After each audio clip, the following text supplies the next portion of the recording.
Badlands. Explain those Badlands. That's a hell of a name.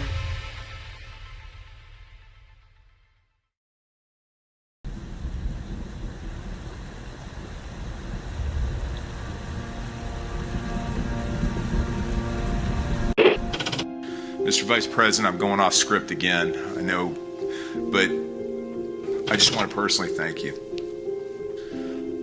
We've been through some stuff. We've gone through some of the most complex military operations this country's ever conducted, and your steady hand and your leadership during those was a great source of strength for me. Thank you for your leadership. Thank you for your character. Thank you for your selfless service. Thank you for commitment. Thank you for being a mentor to me, Mr. Vice President. It's called the swamp. And you know what happened? And you know what I did? A big favor. I caught the swamp. I caught them all. Let's see what happens. Nobody else could have done that but me. I caught all of this corruption that was going on, and nobody else could have done it. Did I get that one right?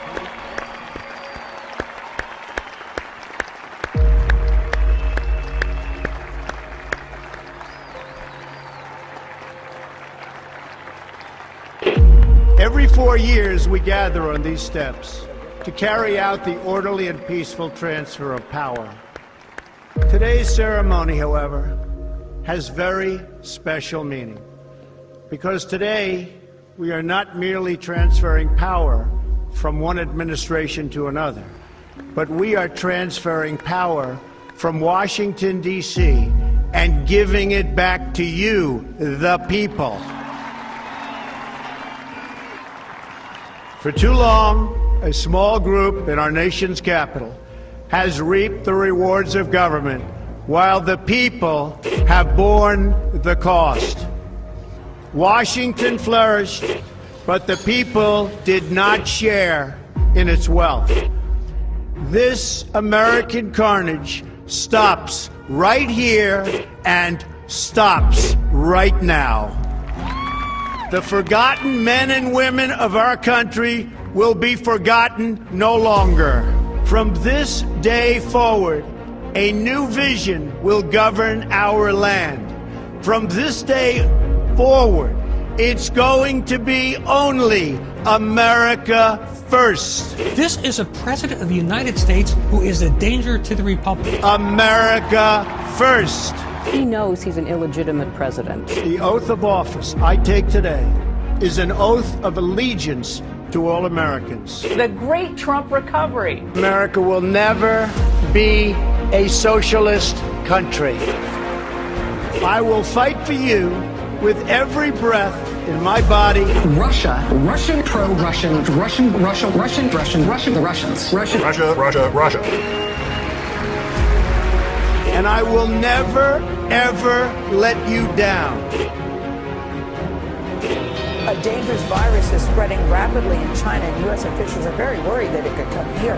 This is really the worst attack we've ever had. This is worse than Pearl Harbor. This is worse than the World Trade Center. There's never been an attack like this. The time for empty talk is over.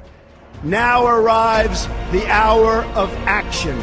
What they're doing is using COVID to steal an election. Together, we will make America strong again. You know what it's about? Fraud, fake ballots. We will make America wealthy again. They are trying to steal the election. Now, under the leadership of President Trump, we are fully realizing President Kennedy's prescient view of Special Operations Forces. We will make America proud again. And watch, please, those mail-in ballots. We will make America safe again. And in millions and millions of ballots, their vote is under what they thought they needed. They're dumping more ballots in there, okay? And yes, together, we will make America great again. Thank you. God bless you. If we are right about the fraud, Joe Biden can't be president. Congress, the chair declares the joint session dissolved. And God bless America. The calm before the storm. What storm, Mr. President? You'll find out. Here's the moment you've all been waiting for. Here is Devolution. Devolution. With Patel Patriot. The best is yet to come. Congrats on this. I like this show, the Power Hour. That's got a good sound to it. Oh, we're missing Chris. Unmute. There we go. Man. Hey, man. Through the bugs. How's it going, everybody? Welcome to the Saturday edition of the Devolution Power Hour. Should be a fun one, as always. How are my two co-hosts doing? Chris, a little peeved at the moment? No. I just forgot that I had to bring myself in. I wasn't trying to hide or anything. Maybe we don't have to do it that way. I don't know. We'll work on that stuff. We'll get the bugs worked out. This is our first stream from Rumble Studio, I believe, the three of us. That's true. It is indeed, and it is just a delight to be here in the Rumble Studio. Patrick is living the dream. I am. I would say that the horrors persist, but so do I. It's true. Well, that's good. Well, I'm glad you guys are both having a typical Saturday. Should be a fun episode, I think. We got plenty to talk about. I was kind of going through my list of things. I do want to cover Thomas Massie and what he said on Tucker Carlson about AIPAC, and then we can just discuss Thomas Massie generally, because I got some shit last night for calling him out, and I want you guys to be under that bus with me. And then we could discuss the... What was that? I'm like, cool. I'll do that. You can always count on me to shit on that little mother. Okay. Yeah. Yes. Save it. We'll get there. I'm with you. We will get there. I promise. I also want to talk about on last Wednesday's episode, we covered that DOD instruction that came out. Yeah. I kind of want to go through that again, but with you guys and just get your takes on it. Chris, I know you watched some of the episode, and Patrick, I know people have sent you info on it, and I think you probably used AI to sum it up for you. Yes. So I would love to hear ChatGPT's take on it as well. Oh, and a couple other articles we'll get to. But before we do that, Patrick, do you have the ads pulled up? I surely do. He'll have AI read them for him. Yeah, I wouldn't be surprised. Surprisingly believable voice, but not when it comes to Field of Greens. A small regret is slouching in the dentist chair thinking, I should have brushed and flossed better. A big health regret is listening to your doctor and thinking, I should have paid attention to nutrition when I was younger. Better health today and when it matters most is why I take Field of Greens. Field of Greens is unlike any other fruit and vegetable or green product. Field of Greens isn't watered down extracts. Field of Greens is an organic superfood. It's whole fruits and vegetables. Each fruit and vegetable was selected by doctors to support vital body functions like heart, liver, kidneys, metabolism, and immune system. And only Field of Greens is backed by a better health promise. At your next checkup, your doctor will notice your improved health or your money back. Don't look back and say, I should have paid attention to nutrition when I was younger. Field of Greens is a key to better health today and when it matters most. Let's get you started with 15% off and free shipping. Visit fieldofgreens.com and use promo code DPH. That's promo code DPH at fieldofgreens.com. Awesome. Thank you, Patrick. And yes, everybody get yourself some Field of Greens. We got Burning Bright in the chat. Man, he's being really rude. He's calling our audience fuckers, and I think that's inappropriate. Yeah. How about you guys? Get out of here, Burning Bright. Okay, let's start with we're going to start Thomas Massie. Then we'll do the Trump Dr. Phil interview and talk about the retribution thing, because that is interesting. And then we'll get into the DOD memo. Patrick, would you like to preface the Thomas Massie Tucker Carlson clip before we? Yeah, I want to say that, first of all, Thomas Massie says true stuff, that the American-Israel political hostage crisis that we are living through is real, and that we are captives of a foreign nation. Mm-hmm. And Thomas Massie lied to us and said that the 2020 election was free and fair. He has not recanted that lie. That means he is a bad guy. And this is a binary thing. I'm not interested in how based and red-pilled this doughy fuck is. That's how I feel about it. I like that. I like that a lot, Patrick. I appreciate every single bit of that. He also was a Ron DeSantis supporter. And say what you will, maybe the Ron thing was an op on the Ron side of it. But how far down does that go? Was Ron's family in on the op? Were Chip Roy and Thomas Massie in on the Ron op? Were all the Con Inc. media weirdos who've been essentially never Trump since 2015 and then became Ron guys in on the Ron op too? We just don't know. You can't possibly know. So yes, he said some things that America needed to hear, right?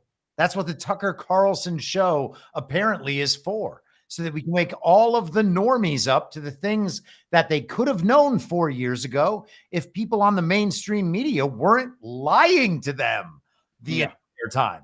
The people on the mainstream media, by the way, guys, all those normies that you're waiting to have wake up, the people on the TV could have told them all the shit you want them to hear 4 years ago, and then they would have woken up then the same way you expect them to wake up now. So, I mean, why didn't they say it then? So there's that. Yep. The Massie thing, he's saying normal shit. And we are in already an exposure phase that you can see for the America-Israel relationship. Yeah. So, of course, somebody had to say this eventually. Yeah, so even if you can just get on board with the fact that it is an op, that's far enough. Then you have to decide, is this a good op or is it a bad op? Are these people trying to keep us well behind the 8 ball as they've kept us for the last 4 years? Or are they trying to advance the conversation well ahead in a major way by getting everybody on board? And I'm not saying I come down one way or another, but if you think this guy's out there being heroic, give me a break. And also, I didn't watch the whole interview, but I'm 99.9% certain that my based and red-pilled Tucker didn't ask him about the 2020 election. Really? I bet you we would have heard about it. Yeah, I mean, it wouldn't be surprising. Literally at this stage of the game, knowing we're in an information war and narrative warfare, literally everything that you see going viral anywhere online, social media, anything, is an op of some sort. And like you said, Chris, it's just a matter of figuring out which side of the aisle that op is operating for, whether it's the Ghost in the Machine op or pretty much anybody else. Or maybe it's organic stuff that we do, you know. But when it comes to Thomas Massie, honestly, the thing that pisses me off the most about him is his social media game, his Twitter activity. Like, dude bitches online about what Congress is not doing or is doing more than anybody else, and he doesn't do shit about it. Like, dude, instead of sending 500 tweets in a day, just go do your fucking job. Like, go do that.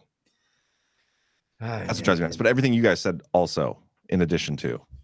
John, are we able to communicate? Like, can I send you a link in Rumble Studio or no? No, technology is not advanced that far. So yet, but I am going to send you a link, and I want us. Wait, I can share my screen though, right? You can share your screen. Well, okay. Can we listen to what Thomas Massie says here about? Yes, about but this won't affect that. Is my screen fuzzy to you guys? It was for a second. Yeah. Okay. Well, apologies, everybody. Oh, and also happy birthday to Ash in America. It's her birthday today. Happy birthday, Happy Ash. birthday, Ash. Her MAGA birthday. Turned 21, legal to drink now. So good for you. Okay, how do I play this now? Okay, here we go. Everybody but me has an AIPAC person. What's that mean, an AIPAC person? Okay, and also fuck that right there. Everybody but me. All these people in Congress except for me. God. Yeah, right.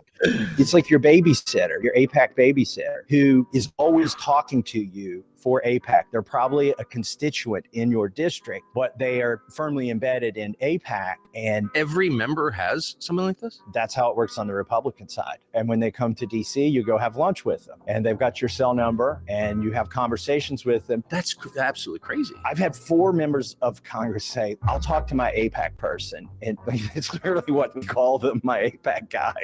I'll talk to my APAC guy and see if I can get him to dial those ads back. Why have I never heard this before? Why would they want to tell their constituents that they've basically got a buddy system with somebody who's representing a foreign country? It doesn't benefit the congressman for people to know that, so they're not going to tell you that. Everybody. Okay. Have I lost my mind, or did Tucker Carlson just say, "Why have I never heard this before"? You did not lose your mind, bro. Oh God! You know what? I'm not going to be able to. I can't. These people are full of shit.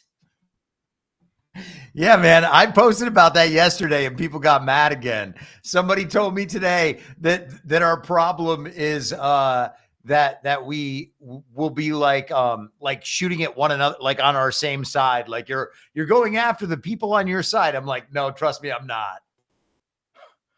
Okay. Yeah. Look, I know Tucker's been super based and red pilled, and he's praying to Jesus and all that good stuff, but he's completely full of shit.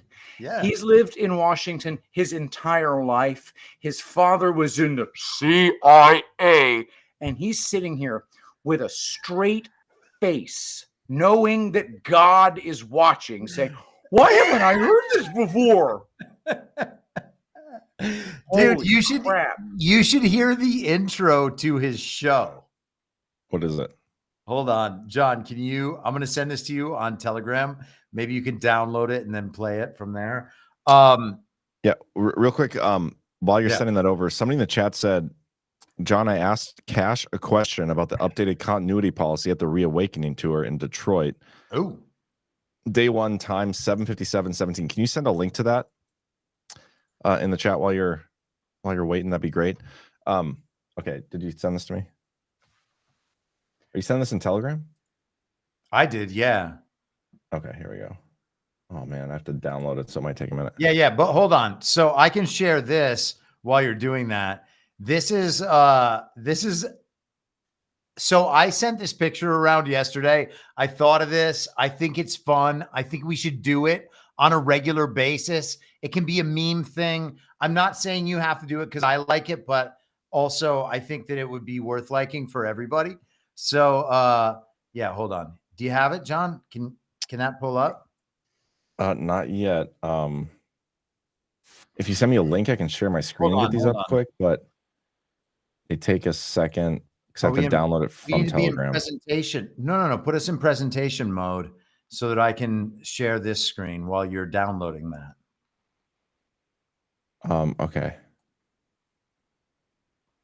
Oh, there we are. Okay, so here we go. So you just keep downloading, John. It's going to be okay. He needs an operation. Is it water on the knee? Operation. It's a whole bucket. Operation. A Charlie horse is true. Operation. I'm the doctor for you. Remove the pieces and collect your fee, but don't touch the sides. Take out the ribs carefully. Operation. Collect $1,000 fee. Operation. This broken heart won't do. Operation. I'm the doctor for you. Those who look good to me. Operation. So I feel like we can go a long way with that. Well, you remember that, Patrick? Of course I do. Yes. Well, I was hoping I pulled up the commercial where it sang the song like Operation, you're the doctor collecting all the pay. I've never heard that commercial before in my life. See, you're I got too the young, Tucker John. video. You're too young. I know. I get that all the time. I get carded a lot. Can I play the Tucker clip? Yeah.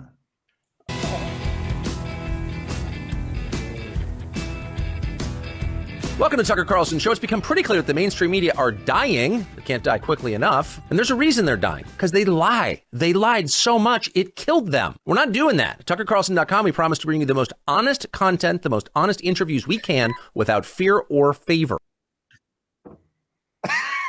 I'm okay. I'm fine. I just want to point out he just pretended he didn't know that AIPAC had a babysitter for every member of Congress. I mean, AIPAC's probably not even the only one. There's probably multiple. Yeah, they're all like that in countries that have. Yeah, the big ones have a dude who's assigned to each member of the House and Senate, probably a team of dudes. And for Tucker to say, why is this the first time I'm hearing of this? Is this like the slow person's class that he's teaching? What does he think? I just don't understand what he thinks, how dumb he thinks we are. I'm sorry. I'm freaking salty about this because I just watched a really good interview between Tucker and Nayib Bukele, and it gave me many warm and fuzzy feelings. Yeah. I just have to be reminded, Tucker is a friggin' liar and likes to do it to your face. But more importantly, the whole thing's a fucking operation, which was my point. 100%. With that whole game commercial. That wasn't just random. It did seem random. I didn't know where you're going with that, but I'm glad to clarify. Yeah. I don't know why my feed is coming through blurry, guys. It must be Rumble messing with my bandwidth or something because my internet is fast as fuck right now. So I don't know what the hell's going on. But when it comes to Tucker, we can talk shit about people, and this is what kind of drives me nuts about maybe I should rephrase that. I'm not gonna say drive me nuts, but a lot of our audience gets really upset when we criticize people in our movement. You know what I mean? Well, they may still be doing things that benefit Trump, and Tucker may be doing that with some of these interviews he's doing. But not denying that at all.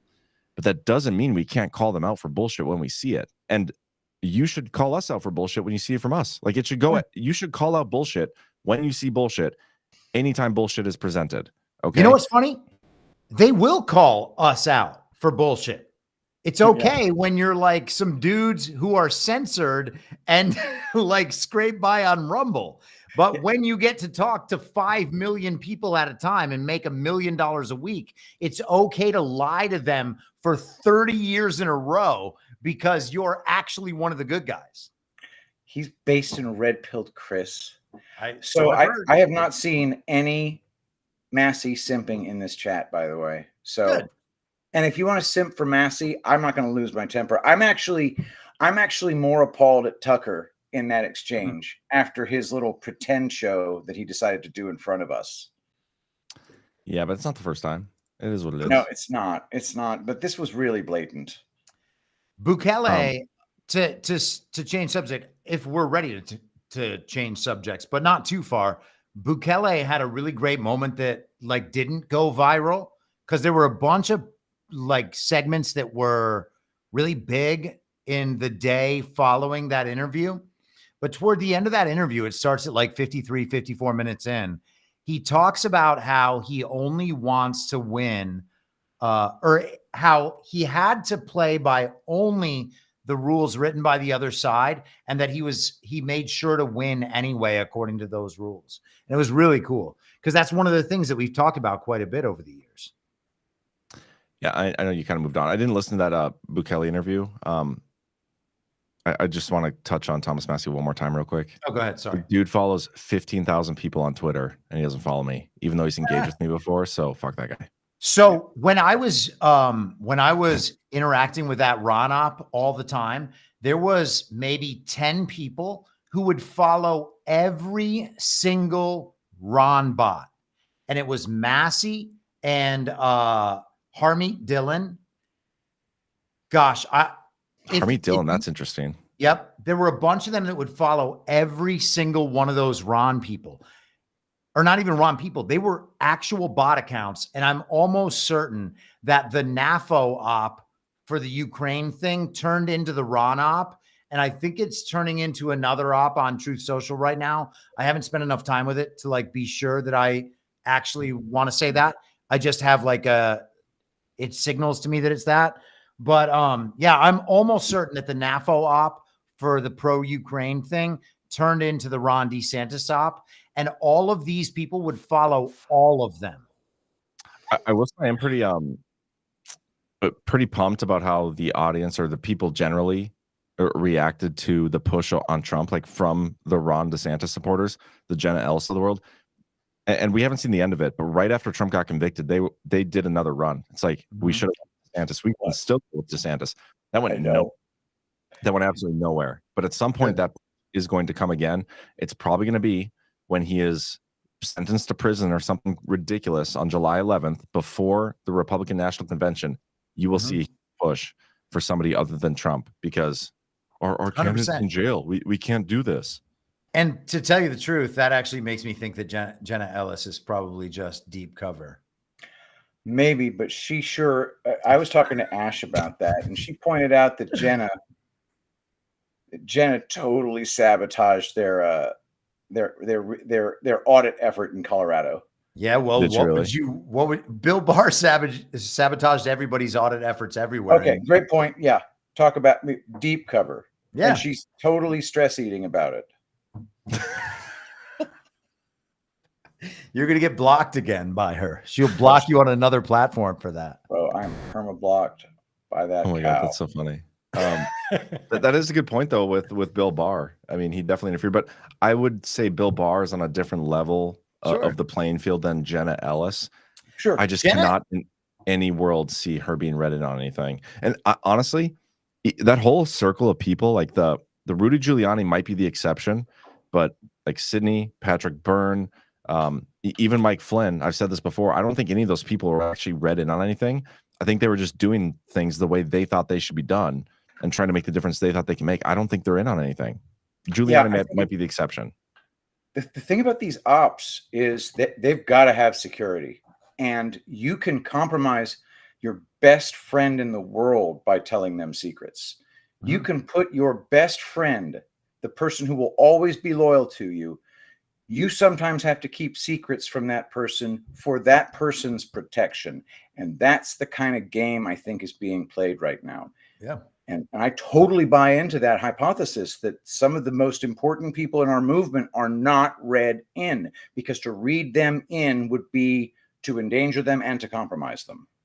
Yeah. Well, also, if you are dealing with a collection of exceptionally honest individuals who are not able to go out and pull off dishonest narratives, especially when you're talking to hundreds of thousands or millions of people at a time, maybe they are intentionally deceived. So, and I think about this stuff all the time. This, like, I will spiral out on this for hours at a time, like thinking about how things might, how this person could be not lying to this person and not lying to us, and therefore still a good person, but still get this and this and this and this wrong. It is so confusing. But at the end of that, you have to think like, okay, well, this is why we're not supposed to like judge people and supposed to like bear false witness against people. I don't know what's in these people's hearts. I don't know what they believe. I don't know what they do. I don't know what they know, right? I don't know who's in their ear. I don't know what threats they're under. So I am totally open to being wrong about all this stuff and having to apologize to each and every one of these people in the future. But all I know right now is they're lying about things that they definitely must know. Give me an example. Well, I mean, Tucker might just be executing an info operation the entire time, right? Yeah. Like Lynn Wood might have been fed that evidence from Ryan Dark White. And really, he might really believe that he has good reason to believe that Pence is XYZ terrible, right? By the way, there's an important little thing. Speaking of Pence just, I guess, 10 hours ago came out, I will not vote for Donald Trump, or whatever, however he put it. That kind of rules him out as VP, I guess. I don't think so. I don't think anything does. I will say my if I had to bet right now, my odds are with Robert O'Brien based on some of his recent travels and stuff. But no, I don't think any of that disqualifies Pence. But we don't need to go there. When it comes to Tucker and pretty much anybody, and this is not anything new to our audience, the benchmark is the 2020 election fraud and how you have treated that benchmark ever since November 3rd, 2020. Yeah. And a lot of people, some of them have turned the corner now that it's socially acceptable to do so. Now that the writing is on the wall that you're in Trump's favor, right? If you speak of the election fraud, you're not going to get kicked out of your friend circles, whatever. People who haven't been saying this shit, Tim Pools of the world, even Tucker Carlson, like he's the one who just recently said that, yeah, it's obviously stolen. He didn't quite go there for a while. I mean, maybe a little bit on Fox News, but he wouldn't say it. I don't think that's why he got fired. I don't even remember, but there's a lot of people in that circle, and that's the benchmark to this day.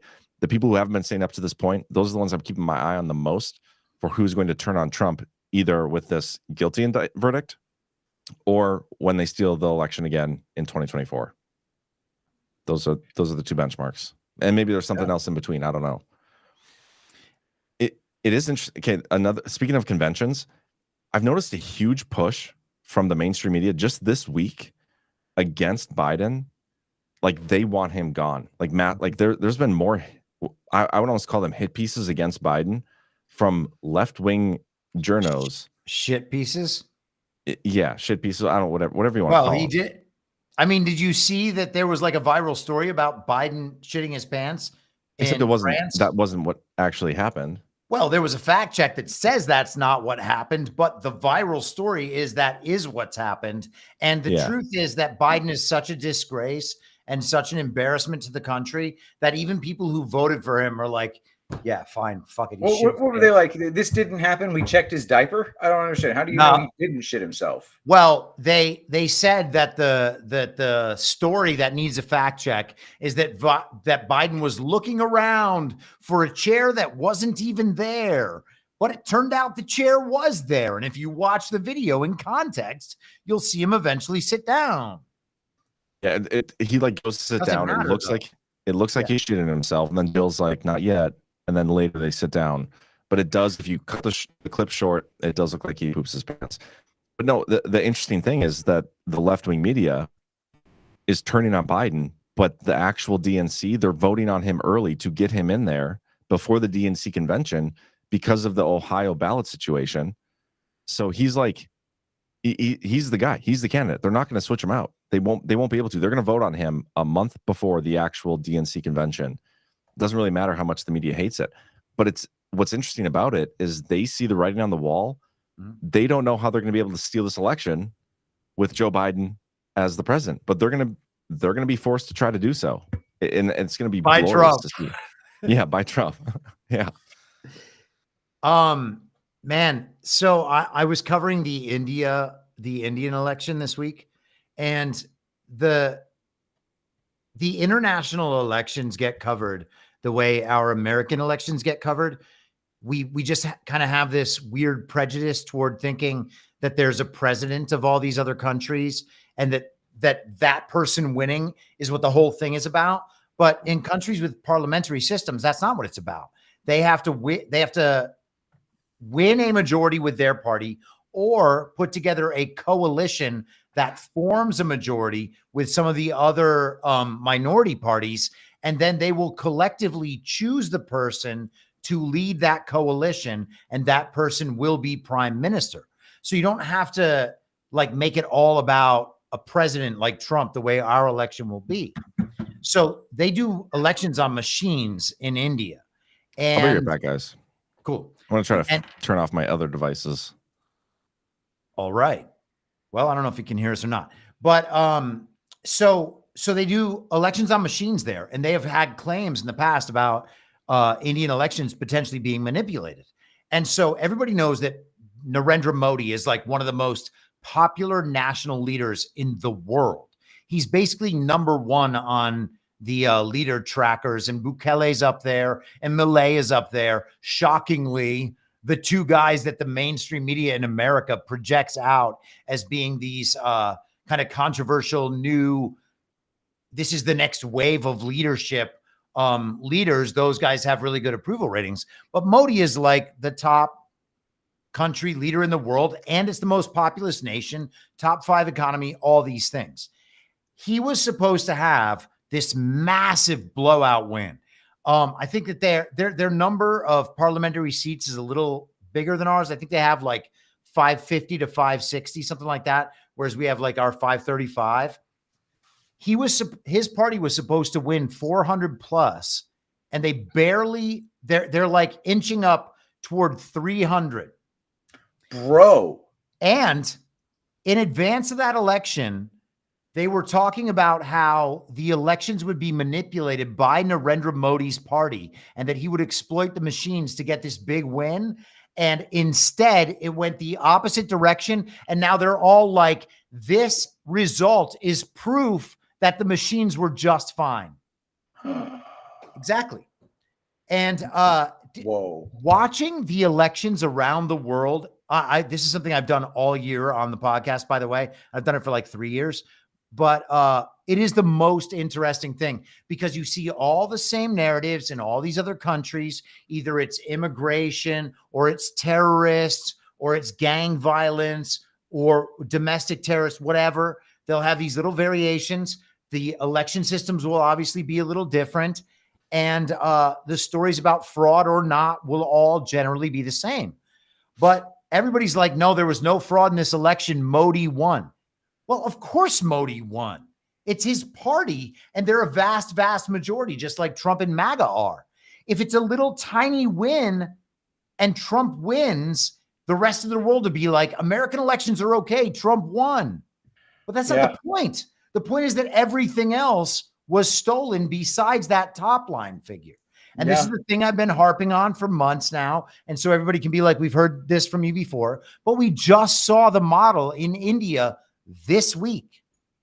Dude, we have a serious problem with that, with the top line getting a squeaker, and then they just freaking devour the rest of the down ballot ticket. And it's horrifying. Or the opposite, like Kentucky, they rigged the shit out of the governor's election, and then all other Republicans win by 10 points.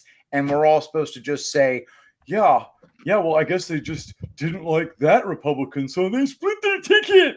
But that doesn't actually happen. Yeah, that's what we got out of the 2022 midterms. They said the MAGA candidates failed and that Republicans did well otherwise. Therefore, Donald Trump and MAGA cost the Republicans the big House majority. They cost the Republicans the Senate. This is what they do. They are more than content to steal all the down ballot races, all the local elections, your town, your local school boards, your city councils, all that. They will take all of that and exchange and keep their election apparatus in place for 4 years that they can subvert Donald Trump. They know that they can outlast that. And this is something, this is an important point that you guys are making here, and something I think the chat really needs to honestly like look within yourselves. Don't get pissed off at us for saying this and not being all like, no, guys, we're going to win. It's going to be okay. You don't need the positive attitude for this. Like, you need to be realistic. Donald Trump told us he is going to give the government back to we the people. Everything you guys just said about our elections being stolen and the down ballot stuff, Trump knows every single detail of every single one of those races, guaranteed. He tried to fix the election system while he was in office. He issued that executive order and established the Federal Election Commission. It went fucking nowhere. Totally stonewalled. Had to disband it. Like Mark Elias, we're going to talk about an article of his later. He fought him at every turn, and Trump got literally nowhere with it. Couldn't accomplish it. So he turned all the data over to the DHS, and he was done with it. We cannot fix the elections with Trump in office because a lot of the elected officials that are in office are there from election fraud. They are not going to want to fix the system. The only way you fix the system is through exposing it. And it is a real possibility if Trump is being genuine and telling us the truth about saying we're going to give the government back to we the people. That does not happen unless our election system is totally fixed. So that needs to be a realistic possibility in your head. So when it comes to November 5th or whatever, is it November 5th this year? I'm pretty sure. Yes. November when 5th. that happens, if they steal it, that's not the end of the, like, we do not need to doom out. And us talking about that possibility should not be a sore subject for you guys. It is a realistic possibility. And it just kind of drives me nuts sometimes when people get so like, how can you say that? If we just all have a positive attitude about them not stealing it, they can't steal it. It's going to be too big to rig. I don't think that's a real thing, being too big to rig. It's just whether or not they want to like have to eat that shit themselves. Like the media, if they're going to be willing to cover up for it, that's all it is. Nothing is too big to rig. It's just whether or not they are going to try to actually convince you that it was stolen. That's all it is. Well, the best thing to do, if I'm right, the best thing for Trump to do is tell everybody this is going to be way too big to rig, allow them to rig all the down ballot, and then Trump pushes 90 to 100 million votes to Joe Biden and says, whoops, I guess Joe Biden won again. I mean, if shit's in control, right? Like we're going to be chill. People are We're gonna be gonna at freaking Gart, flip Myrtle shit, Beach. dude. Yeah, people will flip their shit. They'll realize for the first time that we weren't lying for the last 4 years. You got to understand what you got. What? I can't wait to be blamed for losing the 2024 election. Well, lead the retard's charge. retard, dude. Yep. Yeah, people will understand for the first time in the last 4 years that the people talking about stolen elections were not lying. They were telling the truth the whole time. Maybe listen to those people for once, since they're the only ones who have actually checked. It's fucking unbelievable. Like the Fox News people. I don't know if you guys saw this clip. I think I sent it over to you on Telegram earlier. But Roseanne, I guess, was on Greg Gutfeld on their like Fox like haha show at night. Like, look at us. We're like Jimmy Kimmel. And she said basically my shit about 81 million votes, and Greg Gutfeld's like doubled over in his chair laughing. Like, when did you say that in the last 4 years? Roseanne's cool, by the way. I'm not talking shit about Roseanne. I love Roseanne. Roseanne. I wish she'd have me on her show. Okay, funny thing about Roseanne. When it came to talking about devolution, who was the name she instantly brought up? Not Jon Herold. Not Patel Patriot. Have you ever heard of Derek Johnson? I'm like, are you freaking kidding me? See, this is where John has the soundboard clip of the commercial for Operation that goes, Operation. Be perfect right there. Because Derek Johnson, Roseanne talking about Derek Johnson is part of the operation, obviously. I don't have that clip because you shared your screen for it. Yeah, but I do have the Roseanne clip. But in the future. In the future, yep. But I have the Roseanne clip. Yeah, do it. The biggest winner in America's history. 81 million votes. You know what I mean? It's almost unbelievable. You know what I mean? Almost unbelievable. Tyrus. So it was well done. That was so funny. She's quoting my podcast. I know. I've been saying that shit for 3 years. And Greg Gutfeld acting like it's the most hilarious thing he's ever heard. Oh, don't worry, audience. The comedian lady who got canceled a few years ago, she's just joking. So good. The delivery was really excellent. She's kind Operation. She didn't say real lawful American with her delivery. So I have definitely said it subpar. that way too. Trust me. I'll say it's subpar.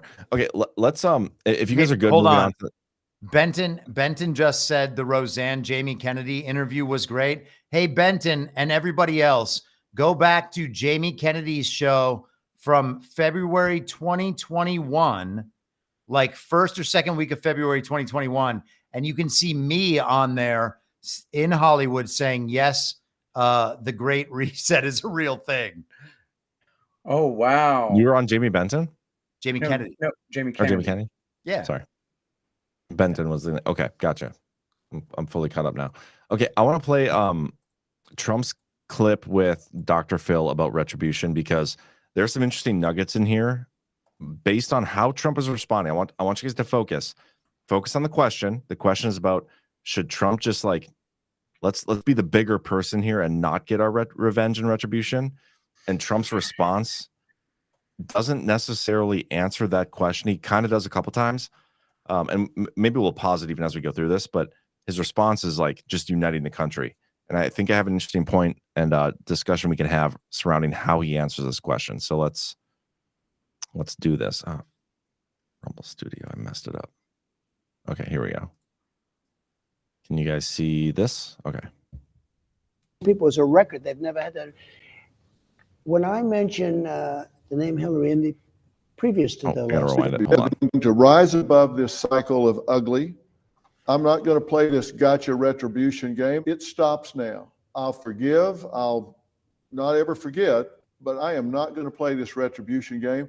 I am going to put the American people first, not getting my pound of flesh first. You got to do what you got to do, but I'm going to put this country as the shining city on the hill.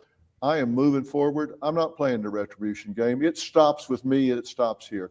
What if you took that approach? I'm okay with that. I am. I'm okay with that. Sometimes, I'm sure in certain moments, I wouldn't be. You know, when you go through what I've been through, they spied on my campaign. You know, they spied on my campaign. Remember, I announced it? What? They did things that people don't even talk about. And I got rid of Comey, and I got rid of a lot of people. I got rid of a lot of people, thousands of people. At the VA, I cleaned it, 9,000 people. They were sadists. I got rid of them. But what they've done is bad. With all of that being said, we have to unite the country, Phil. The country has to be united. This country is a mess. Every situation needs a hero. What a great opportunity for you to stop this cycle, this vicious cycle of got you back, got you back. Every situation needs a hero. What a great opportunity to step up and say, you know what, it stops here, it stops with me. I think you'll be impressed. We have to unite the country. We have to save the country. That's not really saving the country.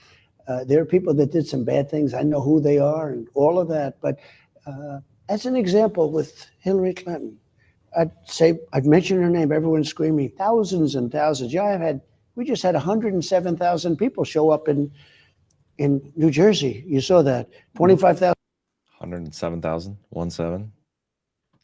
Yeah. But okay, but do you guys notice what I'm saying? Like, Phil is saying we need retribution, right? Or sorry, no. Forget the revenge, rise above it. And Trump is saying we need to unite the country. And this goes back and forth. We can keep going a little bit because there's a couple interesting points too, but I think the country could unite around some retribution depending on what is revealed. And that's kind of the discussion I want to have once we get to the end of this clip. 1,000 people showed up in the South Bronx. In the South Bronx. But we had Wildwood, New Jersey, 107,000 people. It was a record. They've never had that. When I mentioned the name Hillary previous to the last election, they said, lock her up, lock her up, lock her up. But I would be there, and I'm trying to almost quiet them down. They were going crazy. How would it be I win, and I lock Hillary Clinton up? The president's wife, the former president's wife, I locked her up. And how would it be if I took the Secretary of State, she was Secretary of State, and we threw her into a prison someplace? I think it was terrible. And yet now they're trying to do that with me. Think of it. I didn't want to do that. I could have done that pretty easily. She busted up her phones and she busted up her laptops and what they did, and they put bleach bit. You know what bleach bit is? It's so expensive nobody uses it because it's an acid and it wipes everything out. Could have done it really easy. Don't forget, she disobeyed a subpoena from the United States Congress, and she broke up all this machinery, all this technology. Is that true? The subpoena thing? Of course. Yes. What I didn't realize that, 'cause that's what Steve Bannon's going to jail for right now. Yeah, that's why it's so great. I totally missed that. Peter Navarro is languishing in a federal prison for, even as we speak, he is in prison. And I also like to comment, maybe Phil is an emissary from the deep state saying, all right, now you got the chance to be a hero. So you just drop the retribution and don't kill us all, and I think we can get along just fine. And that's probably what the purpose of this interview is. Yeah, that tells you all you need to know about freaking Dr. Phil. But he does have a point. Trump has a point. Like, he campaigned a little bit, like that viral clip from the debate when he's like, you'd be in jail. Like, that was, he basically campaigned on that. And when he got in there, he didn't do it. He didn't do it. But I think that's okay. And I think that's brilliant, because you don't want to be the first one to do that. It's much better if he puts those people in jail after they already tried to put him in jail. But there's more to this. I want to play a little bit more. After she got the subpoena, think of it. How would it look if I took a president of the United States wife and threw her into a prison? I hated it because I wanted to bring the country together, and I largely did. And I brought it together through success because it was the most successful economy in the history of our country. Okay. Now, the difference is they're trying to do it to me. And maybe you could feel differently about it, but I don't feel differently. Retribution is going to be through success. We're going to make it very successful. We have to bring the country together. And you can do that. Because let me tell you, this revenge thing, there's a lot of research, and Dr. James Kimmel at Yale has done this research and seen neurologically in the brain that there's an addiction to revenge, just like to opioid or whatever. and that even if people commit a crime and they get arrested for it, they see themselves as the victim and they want revenge against the person that arrested them. And then the person that arrested them gets hammered. So now that person says, okay, well, I'm not going to put up with that. So they go back after the criminal. Now the criminal has been victimized again. And so we get into this loop where we're addicted to it back and forth. It's got to stop. And we're better than this. We must be better than this. And you're big enough to do it. Every situation needs a hero. Man. You can stop this. You can say, Well, no, I think it ends here. It ends with me. I think you'll be proud of the job we do. And, the word revenge is a very strong word, but maybe we have revenge through success.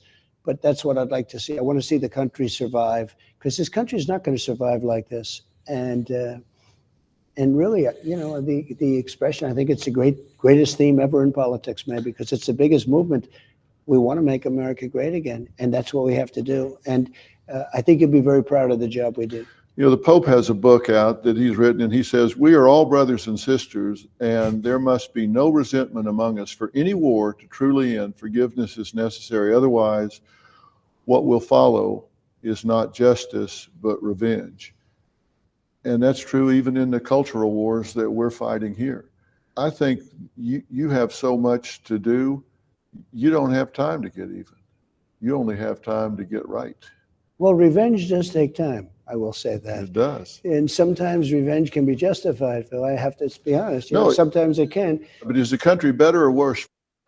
That's line right there. Revenge can take time and it can be justified. And that's the key, guys. Like, first of all, fuck Dr. Phil for this whole thing. I know. Let's just forgive them. Now that's a man pleading with him on behalf of a whole bunch of crooks currently shopping non-extradition countries. Yeah, wasn't it Andy McCabe on like CNN the other day? He was like, there's a lot of people in the FBI that if Trump gets elected, they want to flee the country. Yeah. Why is he selling Trump so hard? I mean, really? Tell me more, Mr. McCabe. But here's the thing, like I'm all for eye for an eye if it's deserved. Like what they have made up about Trump and are trying to do Trump is total bullshit. But what these people have actually done, like not just since the 2016 election, but well before that, there are actual crimes that were committed. And what about like returning decency to the White House is going after your actual political opponent, like with bullshit, with total bullshit. Yeah. I actually hope this second time around, and I believe honestly that Trump we will actually see some sort of retribution and justice brought to actual crimes. Like that is our justice system. That is not asking too much. There should be no forgiveness there. If you commit a fucking crime, you belong in prison. Really think about this.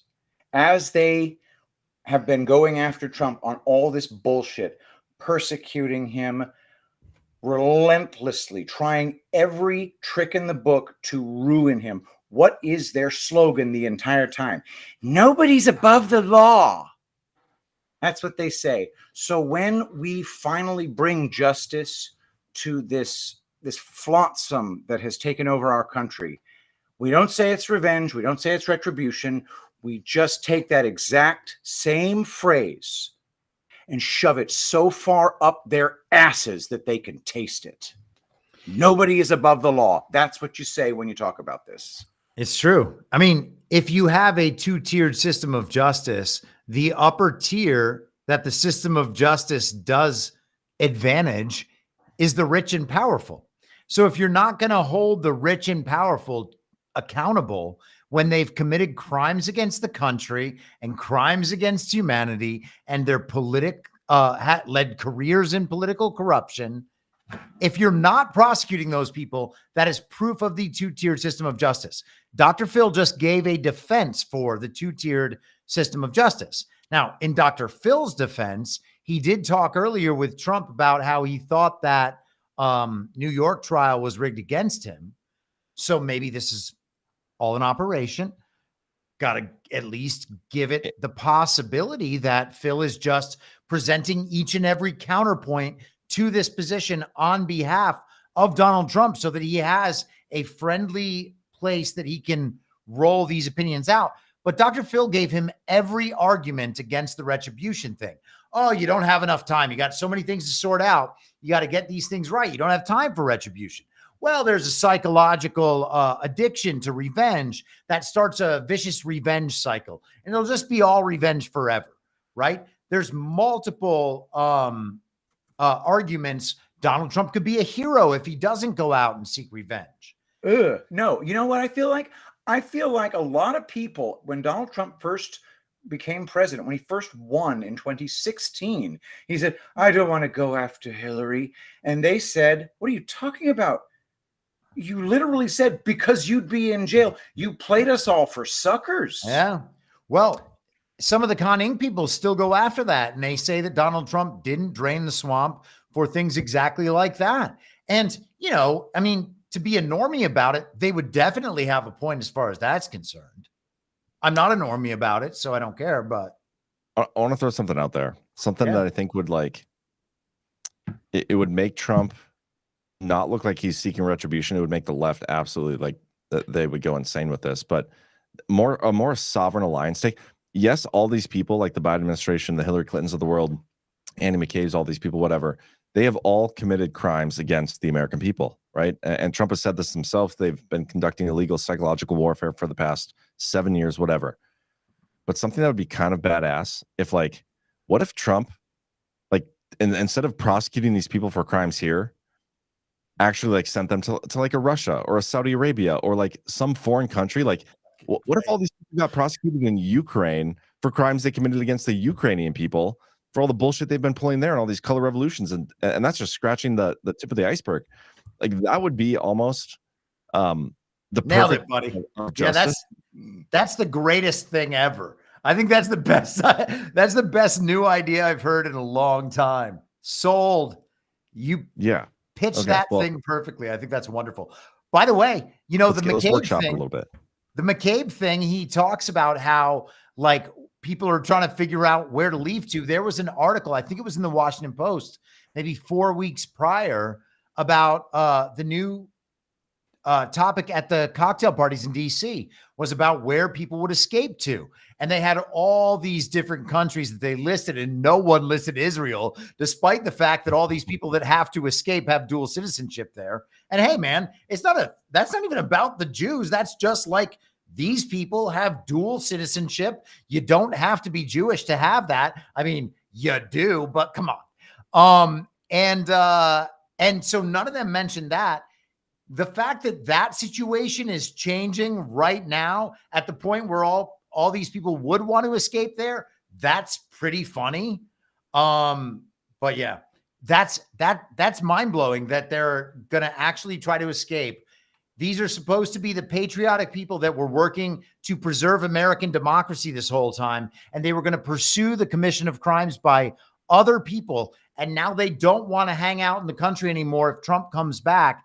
They don't even want to have to be participants in the legal process where they go and testify about what they know when their friends are being pursued. Well, what's interesting too is these people are all about protecting democracy. Yep. And if Trump wins, it's because if Trump is declared the winner within a week or two of November 5th, whatever, of 2024, it's because of he actually blew Biden out of the water, right?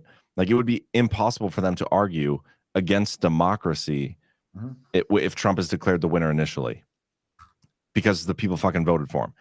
Yet these people are going to flee that, all these people in America voted for Trump, but we're gonna run away from democracy because we're scared now. The only people that would leave are people that have something to hide, in my opinion. There's no reason. If we can survive 4 years with Joe Biden, they can survive another 4 years with Trump in a normal system, even though that's not what this is. I wonder if there's going to be a point as we approach the fall that people will start leaving en masse, and it'll be presented to us as a lifestyles of the rich and famous kind of thing.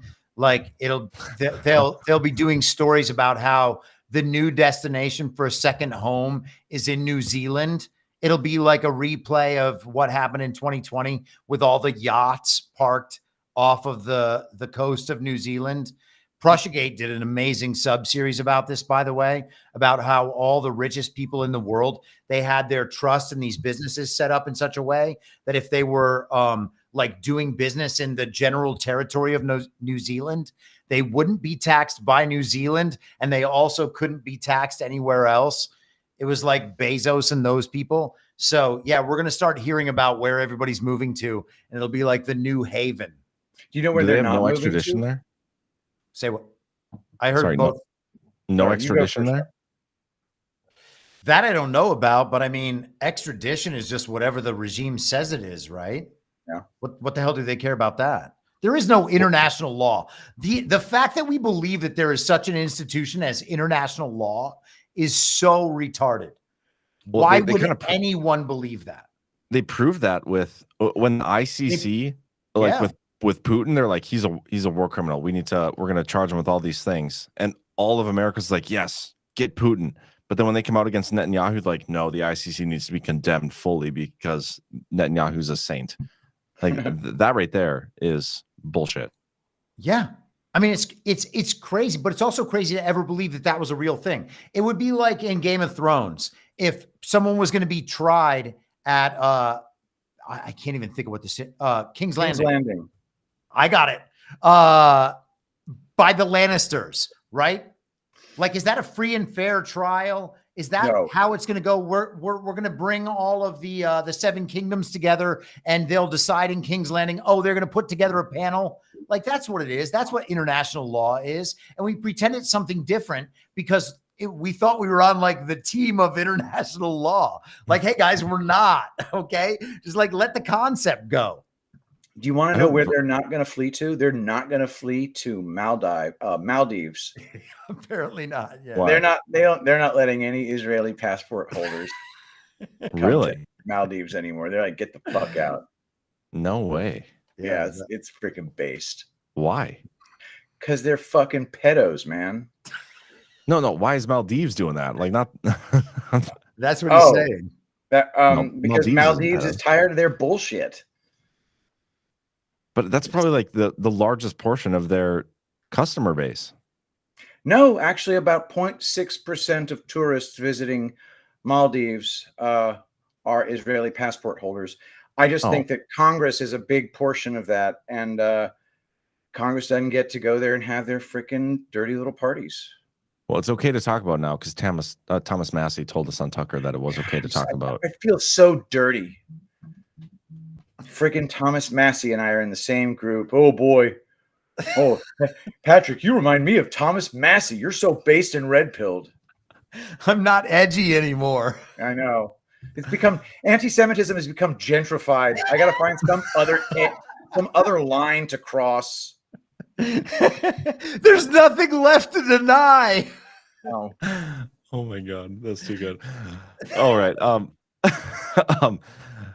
You guys want to go through that DOD change? Yeah, absolutely. Let's do a little bit. We did do this Wednesday, so I don't know how detailed I'll get, but I think this is important. This is one of the bigger devolution related proofs I would say we've had in quite a while. And I think it was Kyle who on Wednesday's show brought up some Q drops that line up with this date. And one of them is that red line date. Patrick, I don't know if you want to have that screen ready. Yeah, I'll need to get. Yep, there it is. I got it right here. Okay, so you can share your screen. I'm going to share my. Let me see if I can do this right. My entire screen, so you can see both of them. Okay, can you guys see? Okay, this. Yeah, but wait. Before we do this, we should remind everybody that if you like this show, you should hit the thumbs up because it helps us get seen on Rumble, and we want to be number one. We do. We're competitive. Yeah, please hit the thumbs up. We haven't hoarded for likes at all today. But now that we've been reminded, I bet Patrick will whore at least one more time, maybe twice. Yeah. Maybe twice before that. Yeah. Okay, guys. So this is pretty big. Obviously, devolution. This is the Devolution Power Hour. Wrote a whole series on devolution. It's all about continuity of government. Okay. And this document on the left is the 2018 document. I've referenced this a couple times throughout my series, at least 3 times. One of them we just went over in my recap series, which was we just did part 3. I'm doing part 4 tomorrow, probably around It'd be about 4:30 Eastern. So make sure you guys stay tuned, following us here on Rumble, and you'll get a notification when that goes live. But we'll post that tomorrow. Anyway, this is pretty big. This on the right is updated June 4th. We have the same continuity policy, but a little bit changed, and you can see it changed from directive to an instruction. I did a little research on why they would change that, and it's all about the length. For whatever reason, they have directive at the DoD, they have instruction, and they have directive type memorandums. They have memorandums. It's all about the length. Anything like 12 pages or under is considered a directive. And I'm sure there's more to it than this, but instruction is like 12 to 100 pages. So that was the first thing I noticed. The first one from 2018 has 16 pages total, and that includes like the stuff at the end, the definitions. The one on the right has, gosh, I don't even remember now, 21 plus. I think there's a little bit more than that in total. I think it's okay. 24. Over 12 pages makes it an instruction, though, right? 23. Yeah. So it's over 12. It's an instruction now. So this is a change, but obviously they added some stuff, and that's the biggie. So going through the one on the right, that's primarily what we're going to do. They actually reference Executive Order 13961 like 5 times.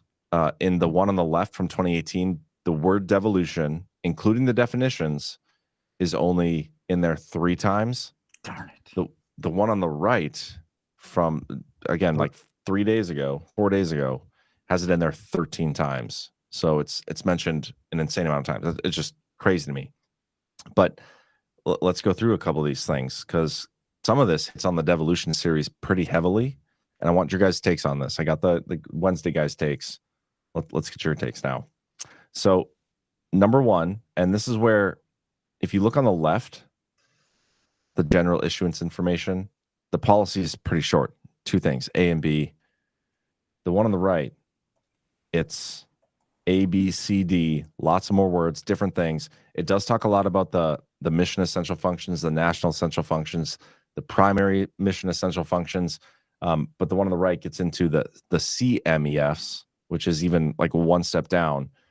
But the big one, again, such as prescribed in PPD 40, which is referenced a lot in Executive Order 13961, Devolution Part 13, and it actually references Executive Order 13961 and the Federal Mission Resilience Strategy. The way I was thinking about this as I was going through this, it's almost like, okay, 2018, we have this continuity policy for the DoD, and this is like, if we were going to implement some sort of continuity government, this is probably how we do it. It's like very bare bones. The one on the right is like, okay, now we know how this works. This is like the detailed explanation of how a continuity government policy works. And at the end of the one on the right, there's like this checklist, this requirement list for a continuity policy. And some of these things line up with the things that Trump was actually doing before leaving office.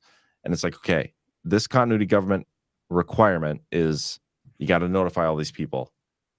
Trump, or maybe not necessarily Trump, but before leaving office on January 19th of 2021, you had this notification go out to millions, or maybe not millions, thousands of government employees along the East Coast that COGCON was lowered to level 2, right? Like there's notification requirement, notification sent out. It's an increase in the level of readiness. Exactly. But that's what I'm saying. Like some of the stuff lines up with many things we've been talking about, and that's why it's such a big devolution proof. And then the Q drop that Kyle showed, which Patrick's going to show a little bit later, that might even be one of the bigger proofs. Like there's so many times that devolution lines up with the Q drop. Somebody will show me something like, holy shit, that blows my mind. This might have been the most my mind has been blown in a long time. But anyway, John, I think that was one of the really cool. You guys didn't spend a ton of time on it the other night, but that was like one of the real takeaways. Is that basically there was this series of documents kind of created an outline for what you then fleshed out for people in 2021, and there were a bunch of things that would be expected to fall in line if that scenario was happening, and you had these little clues and pieces. And obviously, I'm not saying that you created what the plan was. I'm saying that you had an outline if I'm right about this plan, this is how this plan would look. These are the pieces that I have that put together this structure of this plan. And now you've got this document that says, oh yeah, this is the exact structure of that plan. Yeah. And it really does conform to the outline that you set out for people in 2021. And I think that was like, as far as I'm concerned, that was the big takeaway for me. It was like, okay, this is actually structure now that you can see years later. This is a structure that actually maps onto the structure that was presented. 100%. And no, I'm just going to skip down to this requirement part because this is the part that really got my jimmies rustled. And this is the part this is the big part that's added on, the continuity program and the requirements here. So, and maybe we should read through every single one of these, Patrick. Let me put this on the full screen. A little trickier in the Rumble studio. No, hold on. I got you. Okay. The layout maybe be a little bit different. Do you want me to read the Q drop? Nope. Hold on. I got to find Adobe. Well, if you want to read the Q drop. What the hell? Why? Yes, indeed, I do. So, EAM loyalists. Red 1, POTUS Twitter removal. Red 2, Central Communications blackout, continental U.S. Red 3, class movement, Pelosi or Pence. Red 4, movement of mill assets, 10th Mountain 1st Marine, CPSD Marine, QVIR to central locations under guise of citizen riot control. Red 5, Nat, Mill, Com, Sen. Red 6, Sec of Def, instruct 1, USSS Castle Rock Q. And this is important. And the reason it's important is for a couple of reasons. The first reason is the fact that this Q drop number 4414, came to us on June 4th, 2020. Obviously, that's important because this DoD instruction 3020.26 came with an effective date of June 4th, 2024. So it is a precise 4-year delta. That's a big deal in itself. Furthermore, it wasn't an instruction on February 14th, 2020, when it was originally 2018, sorry. It wasn't an instruction on February 14th, 2018, when it was created. And on June 4th, 2020, somehow Q knew it would be called an instruction. I think we're looking at Red 6 right here. Can you scroll down to the part where it says SecDef? Here it is. Yeah, instruct 1. I mean, that's pretty nuts. June 4th. How did they know it would be converted to an instruction instead of a directive? I mean, yeah, it's mind blowing. But let me show you here. And Patrick, I think, can you read this now? I can. We're going to read through these, and we should comment on these as we go through because a few of these, multiple of these, line up with stuff I've written about. And this is the actual. I've got it queued up. So let me just go to 3.2 myself on my own screen. Okay. And I'll just read that. So you want me to read 3.2, right? Yeah, 3.2, continuity program requirements. Got it. DoD continuity programs must at least A, mitigate risk to ensure that continuity operational readiness decisions appropriately consider the probability, impact, and consequence of an attack or event. B, hold on. Let's talk about these as we go through because the number 1 here, and maybe a little bit of number 2. Actually, you know what? I lied. Read B, and then we'll talk. Account for and mitigate risk associated with the dependencies, interdependencies, and vulnerabilities among DoD components, federal DAs, D/As, I don't know what that is, and other external entities. Yeah, I'm honestly not even sure what that means either. It might be in the definition, so we can look. But A and B, and especially we'll get into this with C too, but C kind of covers A and B here. So let's talk about this. We've talked a lot about how do they make the decisions, and I use the example on Wednesday, and I'm going to use it again tonight. The border, right? I get this comment a lot, and I used to get a lot about, oh, well, how can devolution be in place if the border is open and people are coming across the border and there's actual damages taking place. And this is an example that I believe they literally use supercomputers, AI, whatever, and they calculate every decision they make. Again, just my opinion, no inside information, but this is how I'm assuming they're doing it, based on computer programming and computer decisions, what the appropriate response is. And it's all based on risk-based analysis.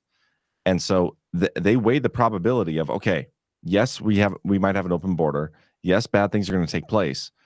But is the narrative that Joe Biden is the open border president better for the awakening in a narrative warfare than having some sort of devolution team shut down the border and maybe exposing things? Or who knows? If Joe Biden didn't have an open border tag on his record, would he be polling better than Trump? Would they be able to pass off Biden stealing the election over Trump? You know what I mean? Like some of these things, especially in narrative warfare, are the risk-based analysis done on those situations.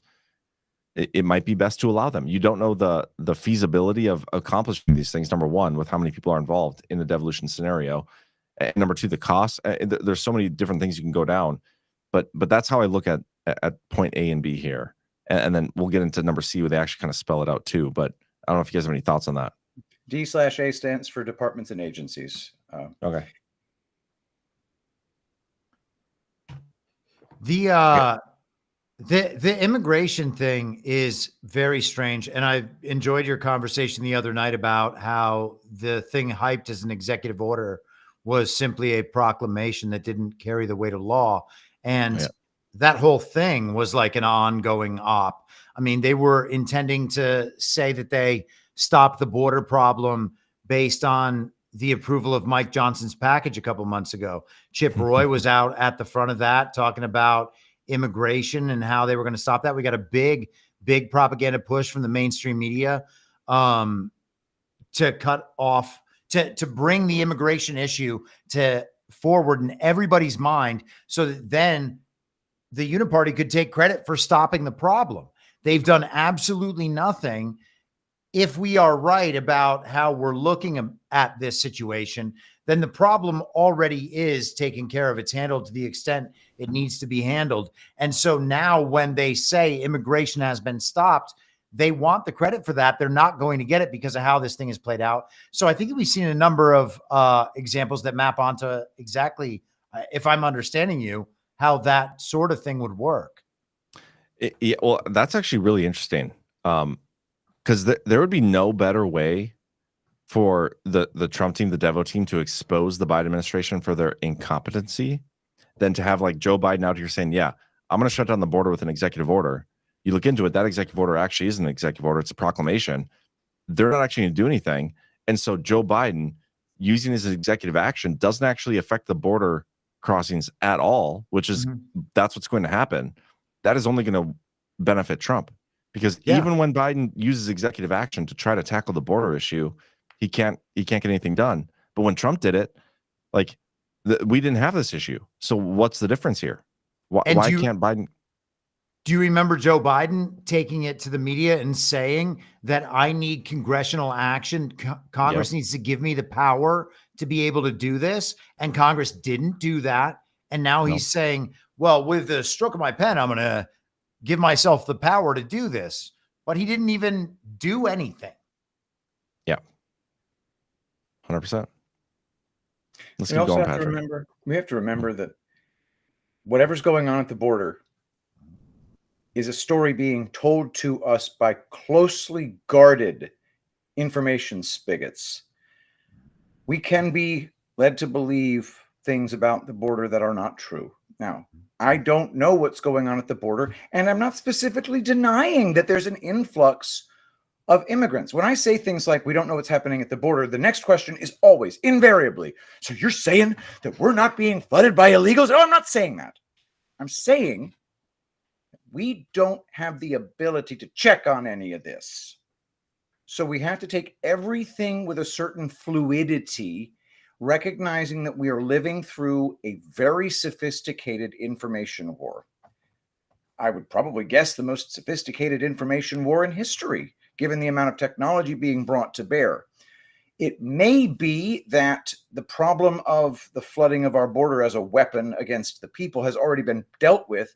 And now is the part where we expose that to the people so that they can become suitably outraged against the tactic of using immigration as a weapon against the people in order to get them on the same page so that what happens next will actually unite the country. Because remember, Donald Trump didn't say, I need to unite the country as an argument in favor of conciliation. He said it almost in its own way as a counterpoint to what Dr. Phil was saying. Dr. Phil saying, please don't arrest all these people. And Donald Trump's saying, okay, you're going to be really proud. You're going to be really proud, but I need to unite the country. Well, at some point, it's going to require putting these people in prison in order to unite the country. Yep. Okay, so we're going to skip a little bit down here. So part C, process analysis. Next one, impact analysis. That's kind of what we were just talking about.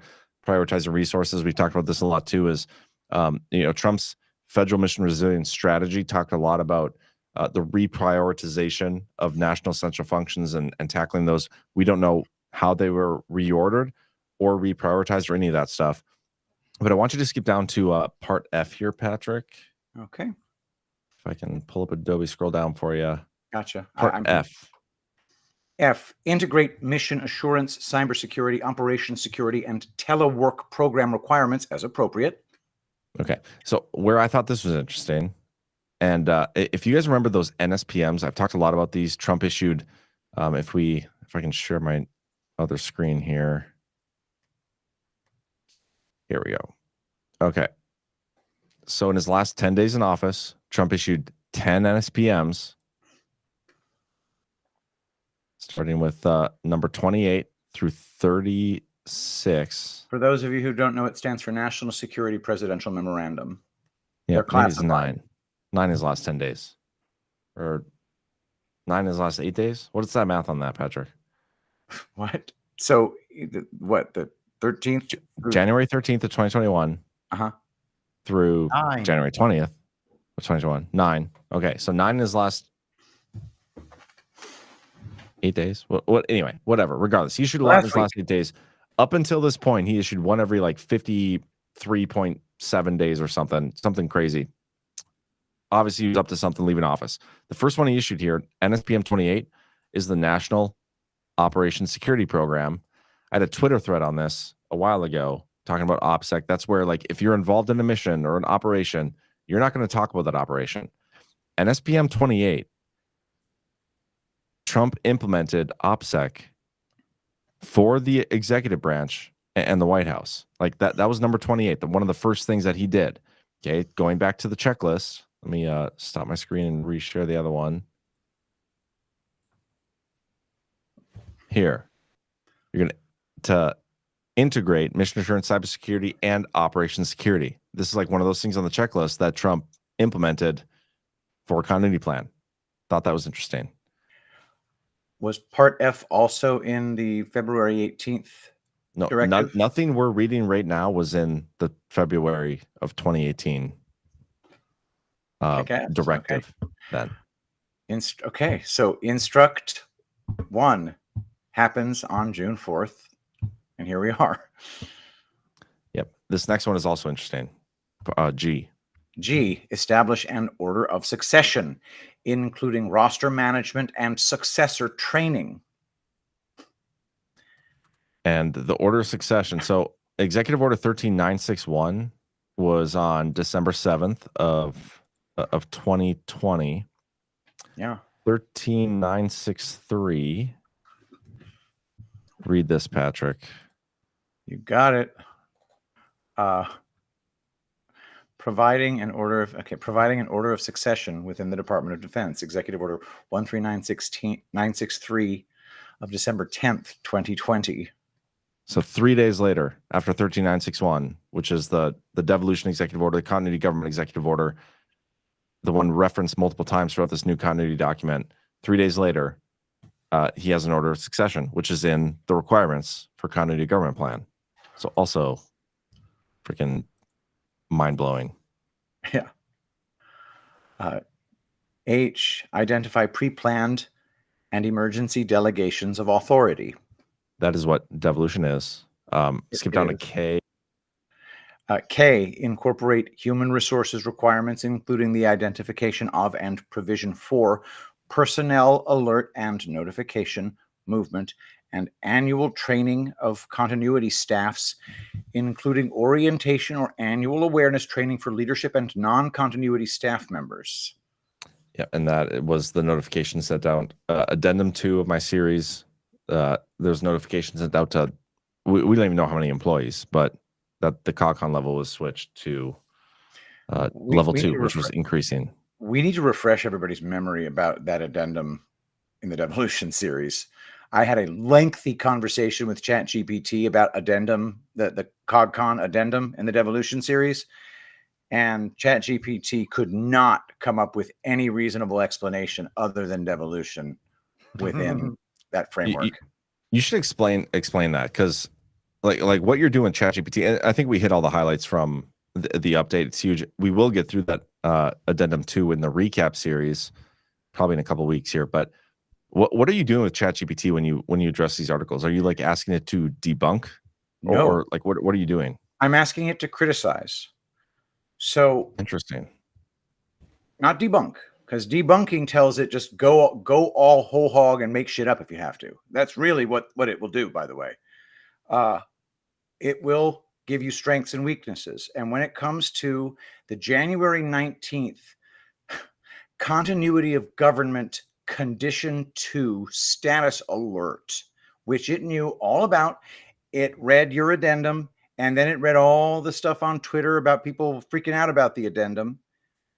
It said, though we don't have perfect dispositive evidence that this was Jon Herold's devolution hypothesis in action, we don't have another explanation either. So it was pretty good stuff. The ChatGPT is pretty objective, you know. It doesn't have like a pre-programmed bias the way it does against big stuff like 2020 election. Was it free and fair? It's got the party line programmed in there, and you have to like trick it into being logical again. But with the devolution stuff, it hasn't been specifically programmed to just debunk. And it makes it really interesting. And sometimes it starts going after and looking up other executive orders that it thinks might incorporate into it. And then I asked it, okay, well, take Defense Department Instruction 3020.26. That's the document that just got released. Take that and incorporate it into the devolution hypothesis. And I just got started on that stuff, and it does a decent job. I kind of want to play this Cash Patel clip. I think this is timed right, and this is about somebody asking this question. So let's listen to this. Support the greatest leader we are ever going to have. But if you don't do that, then the result will be one that the radical left wants us to happen, which is they want us to tear each other apart. They want us to accept the projections that they have made. We're going to overcorrect. No, we are going to course correct, okay? We are going to go out there and make sure that Sorry, this was the timestamp he sent, but and that the border is secure. We are going to go out there and make sure diplomacy is restored. We have to cool announcement. Yeah, I said I wasn't going to thank you, but I lied. We win the most constant. To sign some books. So if you want to meet Cash Patel, he'll be over there. It's like, all right, that's it. All right. So next question here. President Trump obviously just got convicted what I believe to be bogus charges, but it happened. I'm gonna have to find it. I need a new link. Whoever watches, if you know the timestamp of this, can you please send a link? Because the one you sent, the timestamp was his closing. So need a new one. But I'm curious what he had to say about that question, about this update. That's what it was about, the DoD update. So I'm very curious. That's amazing. Whoever's in the audience there asking that question. Wait, was it the person in the chat earlier? Was it Mo 5150? I think. Yeah, I think they said it was them who said it. Yeah. Well, whatever. That's cool. Whoever's like asking devolution questions to these guys at the public events now is fantastic. Yeah. Let's see this. Come on stage. Tell us your name, where you're from, and what's your question. Here we go. My name is Tiffany Prouse. I'm from Phoenix, but I'm here with my mom and aunt from Texas. And what's your question? And my mom's question is January the 6th, the people that were arrested, and are we going to resolve that? Aaron Antis. Originally England, but I've been here 28 years. Hi, Cash. Nice to meet you. Hi, Clay. Nice to meet you. Question is, and I hope I don't offend anybody, but when is somebody going to call out the Bar Association? Same team, or whether it's feet, the asset that being trafficked. Okay, there's people in line here. Sorry, guys. Mo 5150 says 757.17. Question in regards to the DOD Here we go. Continuity policy that was just updated 3 days ago and made about 25% longer than the one 4 years ago. So what he's talking about is when there's this thing called COOP-COG activities, continuation of government activities and policies, and DOD being the no-fail mission is on top of the chart in case something happens to government leadership or we're under attack and things like that. And the extension you're talking about, I believe, is referring, I haven't seen the details because the details aren't actually public, but what I think he's alluding to is that what are they, the Biden administration, doing in terms of continuity of government that may interfere with our election cycle? And that's something we should actually be keenly aware of. It's not something that many people talk about. It's actually a great question. And I wish I had the actual answer, but the only way to get that is to be in the Biden administration. The other way to do it is to challenge it in court and go to federal court and force the disclosure of that information so you all and we can see what they are planning ahead of the election before it's too late. Thank you for the questions, sir. Now I've got a question for you, and then we'll go. Well, that's very interesting. That was really interesting. He takes it in a forward-looking manner. Yeah, well, I mean, well, clearly he didn't understand the question because it is public. Like the document he's talking about. Yeah. What was this one? Not public about that. Yeah. Wow. I got to chew on that. Can we watch it again? Yeah.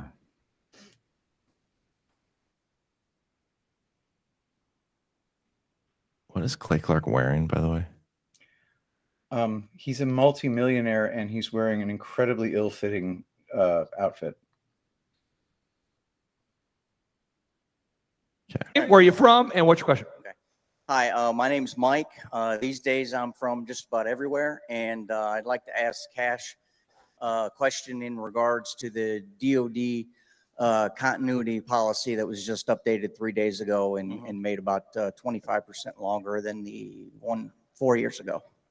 So what he's talking about is when there's this thing called COOP-COG activities, continuation of government activities and policies, and DOD being the no-fail mission is on top of the chart in case something happens to government leadership or we're under attack and things like that.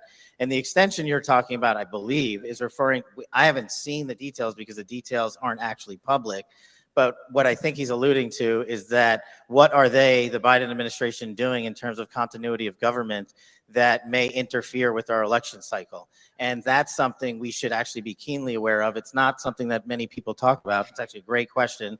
And I wish I had the actual answer, but the only way to get that is to be in the Biden administration. The other way to do it is to challenge it in court. Okay.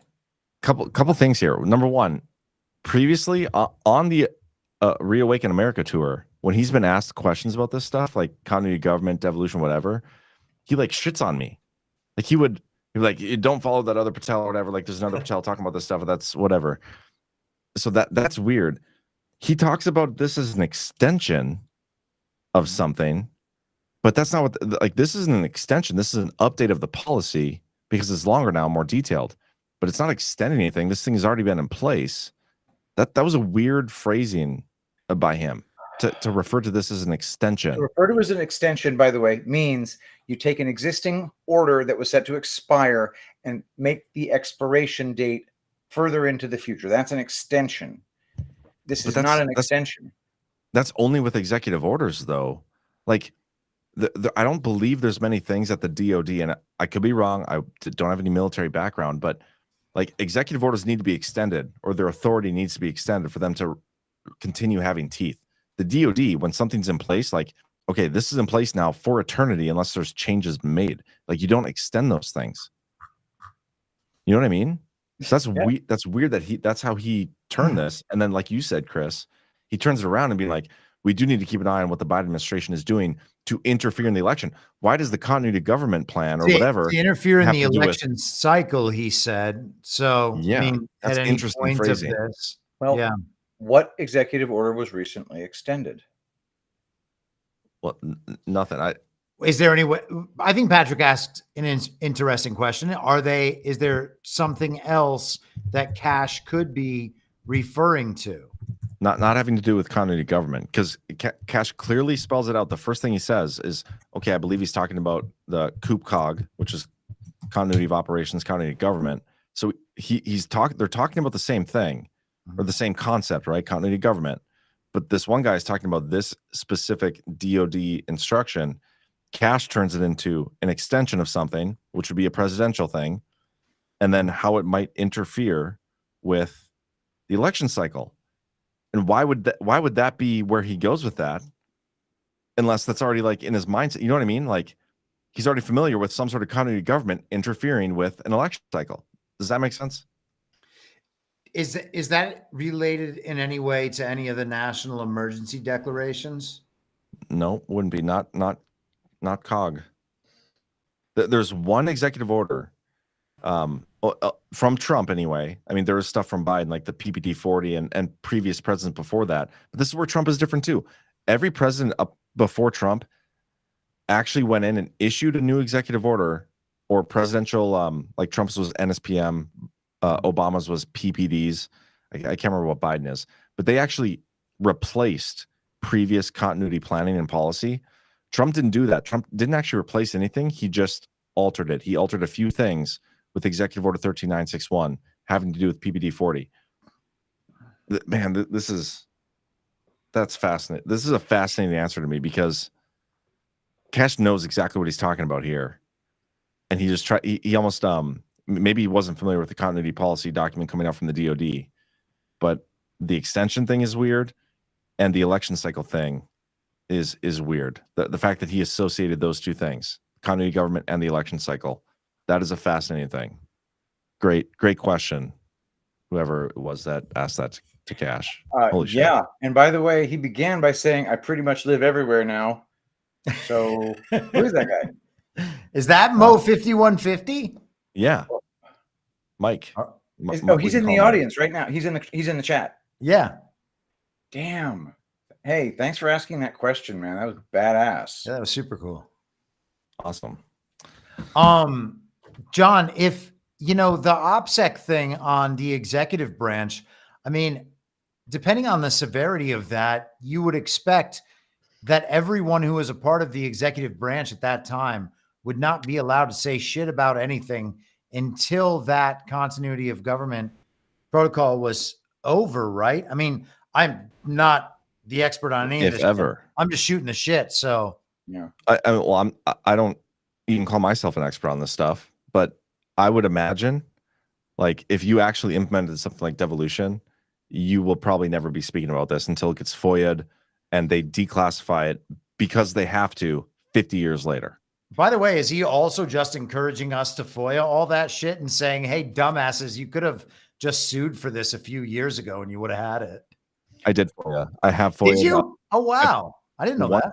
Ever done was on the PEDS, the Presidential Emergency Actions documents, and they never got back to me. Or they're like, by the way, you're in line 7 years from now or something. We should also, I don't know if we have time, but it might be worth pulling up. There was this weird story just, I think it was Thursday afternoon, where Speaker Mike Johnson over in the very, very real Congress replaced Mike Gallagher and someone else who left on the House Intel Committee with Ronnie Jackson and Scott Perry, and everybody had a meltdown, all of the Uniparty people. And there are hints, at least as far as we're told, that the Intel community might not want to share information any longer with the secretive House Intel Committee, because now there's 2 MAGA extremists on it. Interesting. We should do that. But before we do, I want to try one of these Rumble Studio campaigns. If you guys are cool with that. Let me see. Let's try this one. We are ineligible to perform that campaign. Let's try this next one. Just keep going through until they give us one that works. Okay, we're 0 for 3. 0 for 4. What the hell? Smash that thumbs up, y'all. Hit that thumbs up, guys. Let's John's try busting out spectacles. let's try what the heck? Oh, one worked. Fitspresso Company. Okay, ladies and gentlemen, let's take a break to tell you about a special product. If you're tired of diets and workouts with no results, listen up. Fitspresso uses a 7-second morning loophole to help you lose fat effortlessly. Just add it to your coffee and watch the pounds melt away. This isn't a fad. Fitspresso is backed by thousands of hours of research. It's designed to supercharge your metabolism and burn stubborn fat all day. And the best part, you can enjoy all your favorite foods guilt-free. Check out these success stories. Sarah from Texas lost 40 pounds in just 2 weeks. John in Florida dropped 35 pounds in a month and feels 20 years younger. And Emily from Ohio shed 50 pounds very easily. Fitspresso offers a $180-day 100% money back guarantee. So if you don't see results, you get your money back with no questions asked. So why wait? Click the banner to find out more. Trust me, you don't want to miss out on this game changer. Get Fitspresso today and start your burning fat journey. And I believe this should have popped up in your chat, so you guys can all click on that and get some. I use the Fitspresso. QR code on my screen, and I've got the ability to buy it right now, which I'm doing even as we speak. That worked. The QR code thing. Yeah, bro. Use that freaking QR code, guys, because then we get like, I don't know. It tracks exactly how many go through. And this, I will buy stuff to put in my coffee and get me skinny. I will do that too. I'll just let other people do it first so that they can tell me, yeah, it works. Speaking of coffee, I just got some from Loaded Getting Coffee today. I got my bourbon pecan. Super pumped about it. And some stickers. How is it? It's my favorite coffee by far. Well, then there we go. See, that's exactly what I'm talking about. But they also sent stickers, and my kids are obsessed with stickers. So I'm wondering how they knew to do that. Because that was great. But no, let's not start that rumor. Okay. There's a couple articles we could go into here. We could go into the Biden Inner Circle one. We could do the Mark Elias one, which I think is hilarious. Or we could do what you said before. There was something else you just said before. It's not a big deal. I just sent them to you on Telegram. It was just funny. We could take 45 seconds on that story. Yeah, so okay. I was making the point on my podcast yesterday that, a lot of people have gotten really upset with Mike Johnson. He's passed a bunch of spending packages. There have been moves to take him out on a motion to vacate. And here he is doing something that actually might really come into play at some point throughout the rest of this year's cycle. This is basically a 6 or 7 month appointment until the next Congress is sworn in and the next Speaker of the House appoints new committees. So this is a very short-term thing. So it has to have an effect this year. And the effect from the Uniparty side, we're being told, is that the Intel Committee is going to withhold information from the people's representatives on the House Intel Committee. They're going to do that specifically because these are MAGA extremists. So essentially, what their normal course of business is, the Intel community tells the Congress, this secretive committee, all of the secrets about how they're going to go get Trump. And now that some MAGA extremists are on the committee, they can no longer share information. It really tells you what their priorities are. They're basically just an anti-Trump organization. If the Trump people are in there, we can no longer share information. And why on earth are they allowed to have access to that information if they think that's the kind of move they can make? Exactly. Patrick, you should read some of this. Why do they bold the first few words of every paragraph? Is that like a thing with them? Man, Punchbowl and Axios have these new styles of presenting the news where they think that they are like short circuiting the child brain and convincing them that this is actually just a Twitter thread. Okay, gotcha. Well, let's read a little bit of this. Turner blindsided by Johnson's intel appointments. News. Speaker Mike Johnson didn't tell House Intelligence Committee Chair Mike Turner, Republican of Ohio, that he was appointing two controversial House Republicans to the secretive panel, just one of the dynamics that is causing angst across the Capitol. Turner learned that Johnson was tapping Reps Ronnie Jackson, R of Texas, and Scott Perry, R of PA. From press reports, according to multiple sources familiar with the events, Johnson's decision to appoint the two hardline Republicans to the committee is reverberating throughout the Hill. Several members of the committee, Republicans and Democrats, say they worry about the integrity of the panel in the wake of Johnson's appointment of the pair. After years of That's intense, good. yeah, I mean, we get it. Okay. Love your reading of it. Are you sure it's not angst yes, instead of angst? yeah, I'm positive, John. I checked. Man, I do not believe you, but I want to. All right, then. Well, I will have to live with that. Or maybe I do believe you, but I don't want to. I don't know which it is. We're going to have to agree to disagree on that. Maybe it's a North Dakota thing.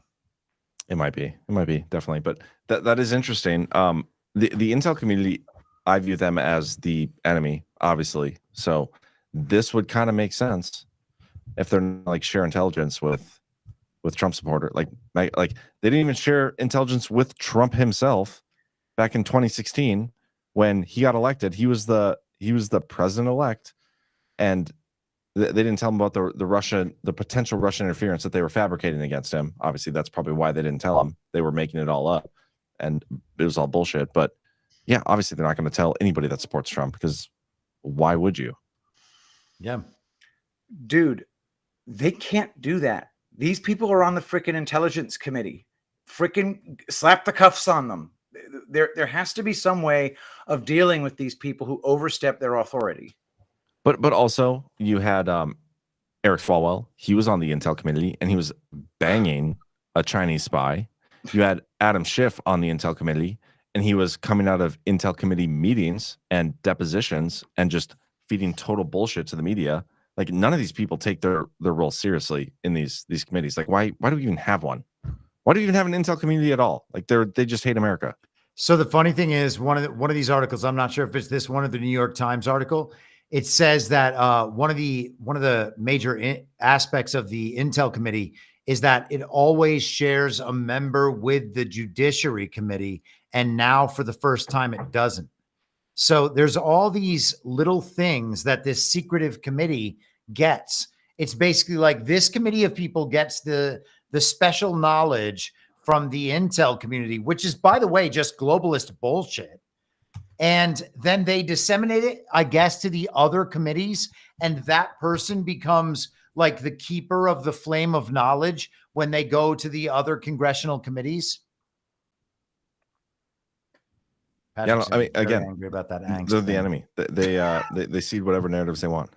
And I was worried about angst, according to by the way, John is chat. fuzzying because his screen, John's picture on the screen in this Rumble studio is like almost 3 times, or at least twice the size of ours. And so it looks pixelated more often. If I had to, hey, look at that. I guess I'm kind of sharp. We can rotate. All right. Now I feel like the host again. Oh. Never mind. That theory is incorrect. John is just fuzzy. I'm just fuzzy. I'm a fuzzy guy. Okay, but this is the one I do want to talk about, this article. We don't have to read the whole thing, but I do have a talking point I want to present. Let me share this screen. This is from Mark Elias. This guy is the lead lawfare guy for the Democrat Party. At least he was in 2016 and 2020 and all times in between. Still does a lot of stuff for them now. I don't think he actually represents the DNC anymore. I think they tried to disassociate with him a little bit, but all he does is left-wing politics. And I could be wrong there, so don't quote me. But I do know he worked for Perkins Coie. He was involved with a lot of this Russiagate stuff himself. But the narratives that he is pushing in this article are interesting to me, because the party that is like, you must trust democracy, you must do all these things, whatever, never question an election ever. He's basically out here saying Trump committed 34 crimes in order to win in 2016.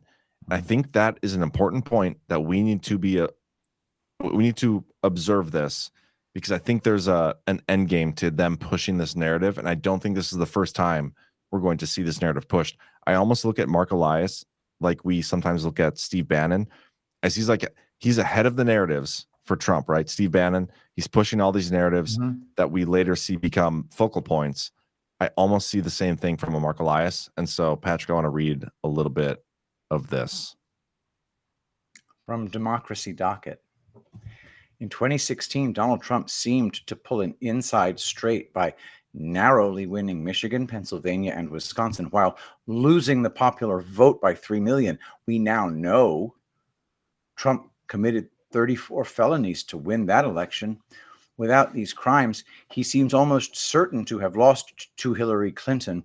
She would have been sworn in on January 20th, 2017. She would have filled 2 Supreme Court vacancies and enacted her legislative agenda.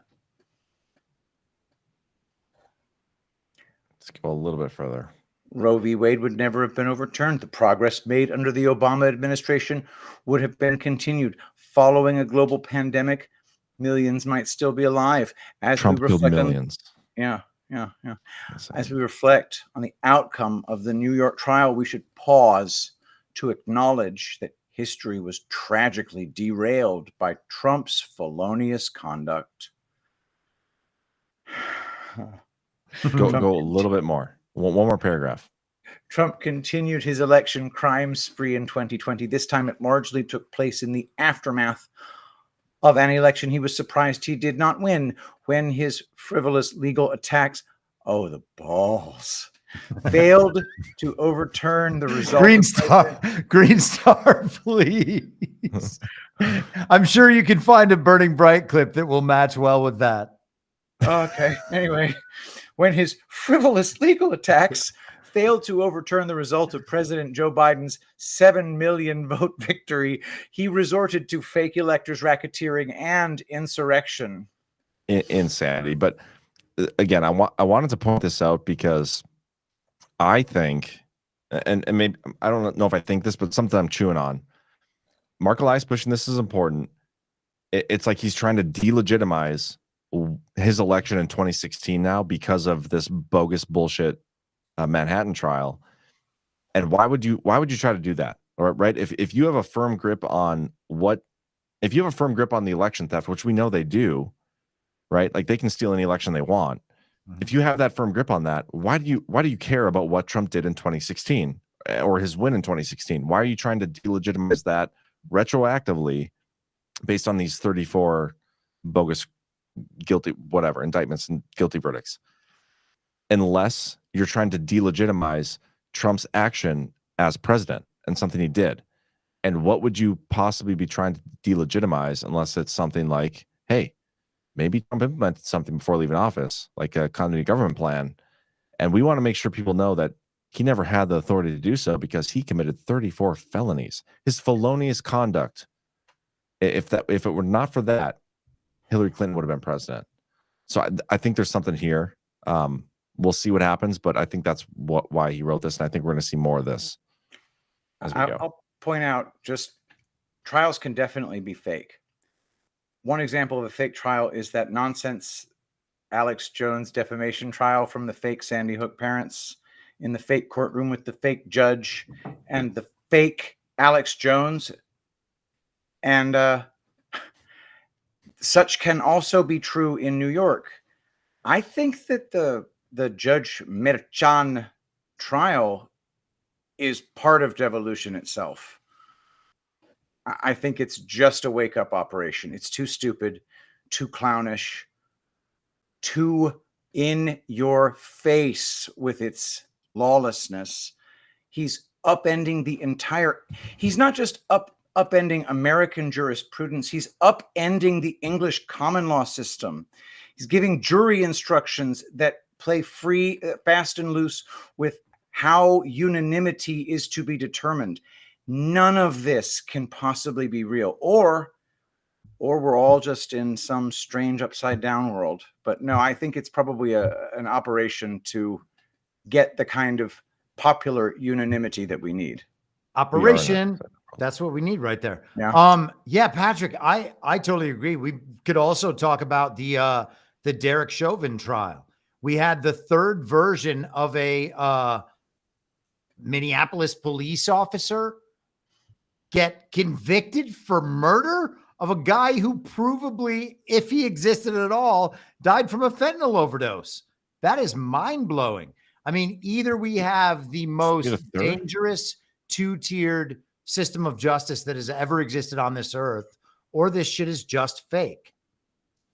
And if they are fake, by the way, think about how many stories they could have told us about atrocities and horrors, serial killers, and the Bernie Madoffs of the world, and O.J. Simpson, and then showed us these trials that are nothing.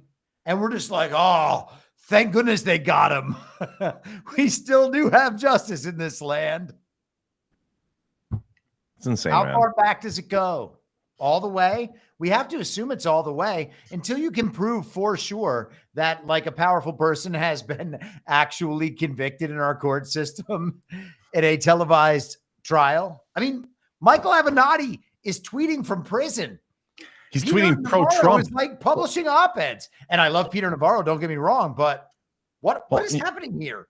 You missed the craziest part. Not only is Avenatti tweeting from prison, everything he's tweeting is pro-Trump.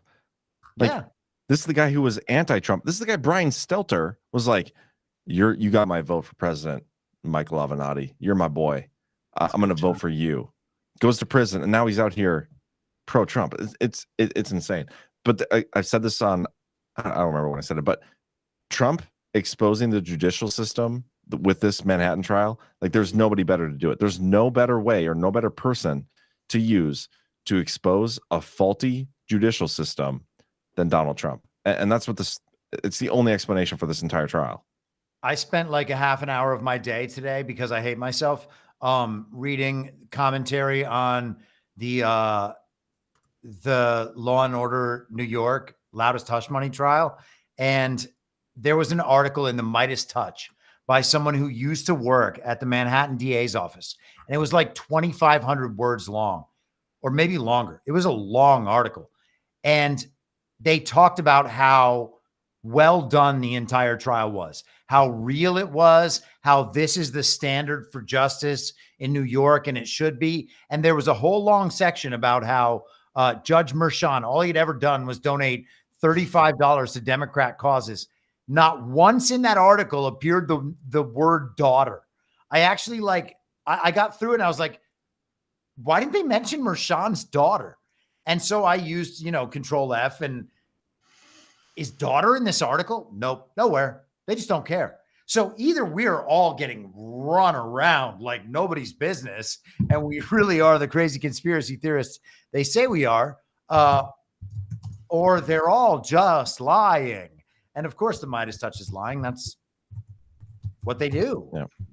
Yeah. Something about me that you guys should know is for all the Badlands people on social media, on Twitter, anyway, Chris, you're the exception because you don't have Twitter. I have notifications turned on anytime anybody posts something or anyway. But Patrick, I see that you're so enthralled with this episode that you're on Twitter right now, reposting. Yeah, I had to call Tommy Robinson a faggot. I'm sorry. That is what your post was about, but I love it. Anyway, how you guys feel about getting to the rants right now? Sounds like an absolute plan. Ooh. Okay, let's do the boost first real quick. We got a few of them. We got this one from Jen L. Coates. Jen L. Coates, $25. Hoping to make this a monthly. Thank you so much. And this one. And we have Charlie 1776, $5. Hey guys, I've been watching since you began this adventure. I want to say thanks for all that you guys do, keeping us informed about world news. You are the media now. Fun story. My 5-year-old daughter was fighting with her heavily boosted grandmother about how she needs to vote for Trump and not Joe Biden because he's bad and a pedo. Keep up the good work, fellas. Thank you so much. I like That's awesome. that you just say it matter-of-factly. I think it's a really good way. I love how I'm assuming that's your mother. It's either it must be your mother calling her heavily boosted. That's pretty awesome. Very good. Dawn in Texas, $100. Thank you so much. Love the mention of the auto manufacturers and the Defense Protection Act during COVID on DPH 254, Patrick. Love all of you Badlands boys. Keep up the great work. I've been with you from the beginning and am grateful to you for keeping me sane. The best is yet to come. Thank you so much for that. We got this one. Whoa, Doc 21, Oh, wow. $250. So kind, very generous. Thank you so much. Love DPH and Defected. Also, yummy tip. Sugar-free peanut butter plus Benson's honey equals delish. Awesome. I will remember that. Thank you for the rant. And for those wondering, the boosts, it's basically like a Rumble rant, except you can leave one if you're not watching live. Rumble rants, you have to leave while you're watching live, right? A Badlands boost, you can go to our website, badlandsmedia.tv, click on support, and then select the show you want to leave a boost to, and you can leave us a boost. We'll read it live on air during the next episode. And so, by the way, guys, this would be a great time for you to hit that thumbs up. We'd obviously appreciate that. Thumbs up. And then, pretty please, sugar on top. I forgot to whore. Yeah, you gotta come on, man. I know, around dude. a I've little bit. been just been so obsessed with the pronunciation of angst that I just forgot. Have you been researching it? Because I'm pretty sure I'm right. I've been researching it. Of course, we're both right. Both pronunciations are accepted. Angst was at one point the first pronunciation in the dictionary. Certainly was so when I was a child. I've been pronouncing it that way correctly my entire life, and I will continue to do so without a trace of shame. But thank you. Well, I for would also asking. like to say that I've been pronouncing this correctly as well my entire life. You sure have been With pronunciating angst. it absolutely perfectly. There's I no wrong remember- answer here.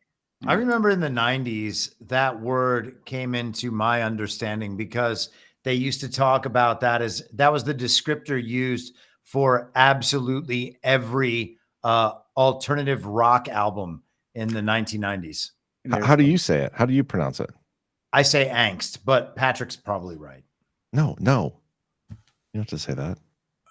You know, even if the current sources say that I'm wrong, I'm still right. Yeah, that's the thing. So, Yeah. you know, I I'm get sure it. about this. I get it. I Whatever. am not uncertain.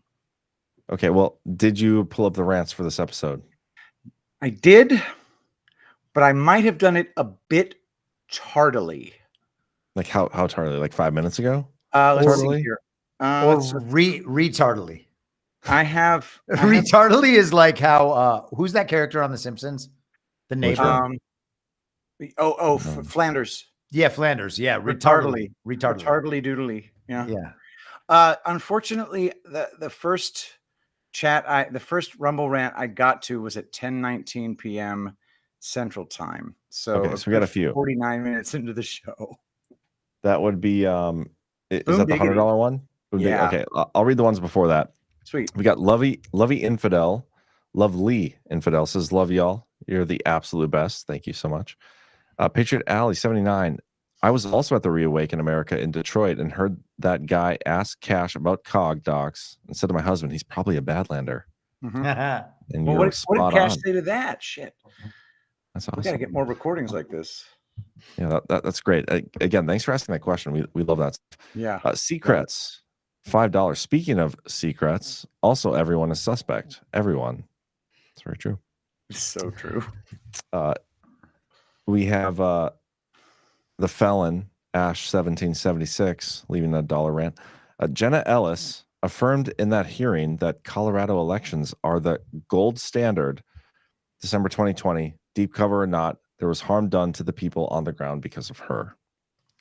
That's the problem with much of this, man. Like, there's going to be a lot of sorting out to do about the morality of everything that happened now, whether we're right or not. Like, there are really difficult questions. And, you know, let's hope that people did their best in good faith to preserve life and safety and property, right?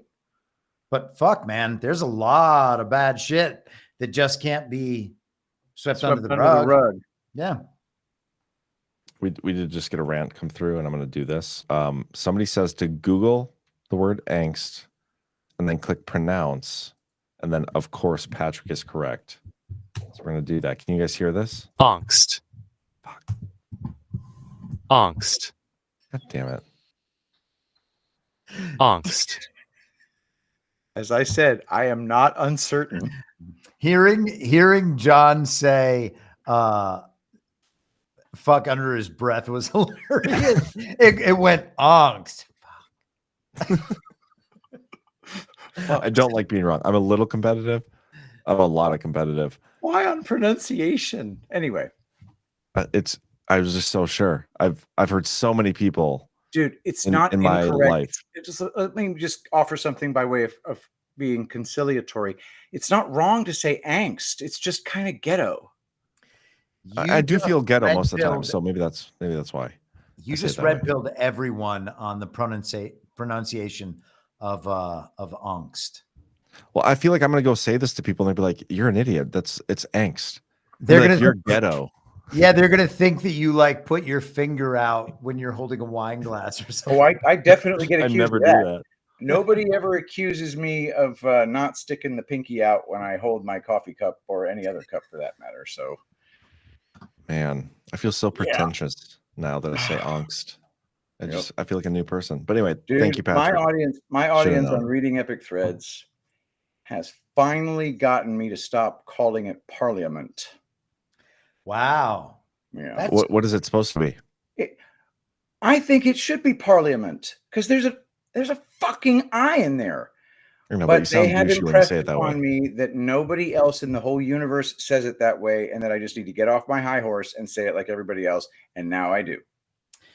I was having a conversation earlier about other English words like the place called Leicestershire. Leicester. Is that what it is? Leicester? Leicester. I think it's Leicester. Yeah, but yes, but It's then possibly Leicester. No, it's Leicester. Leicester. Leicester should be pronounced Leicester. Can you guys say or I'm wrong. Worcestershire?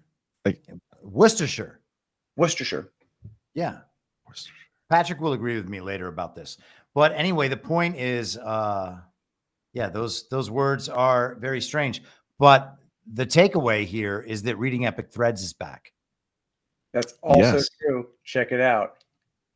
Yeah, I took I took 3 weeks off out of just pure just disgust due to utter lack of new subscribers on Rumble. Yeah, we'll try not to shit talk the only platform that lets us pretend to Fair enough. to grow. But you're Fair right. Who was it? This is a great point actually. It was Rasmussen. The polls. They like tagged Rumble on Twitter and like, hey guys, just curious. My following on Rumble hasn't grown in like 3 years, but I've gone 50x on YouTube, and all I ever post is Trump stuff.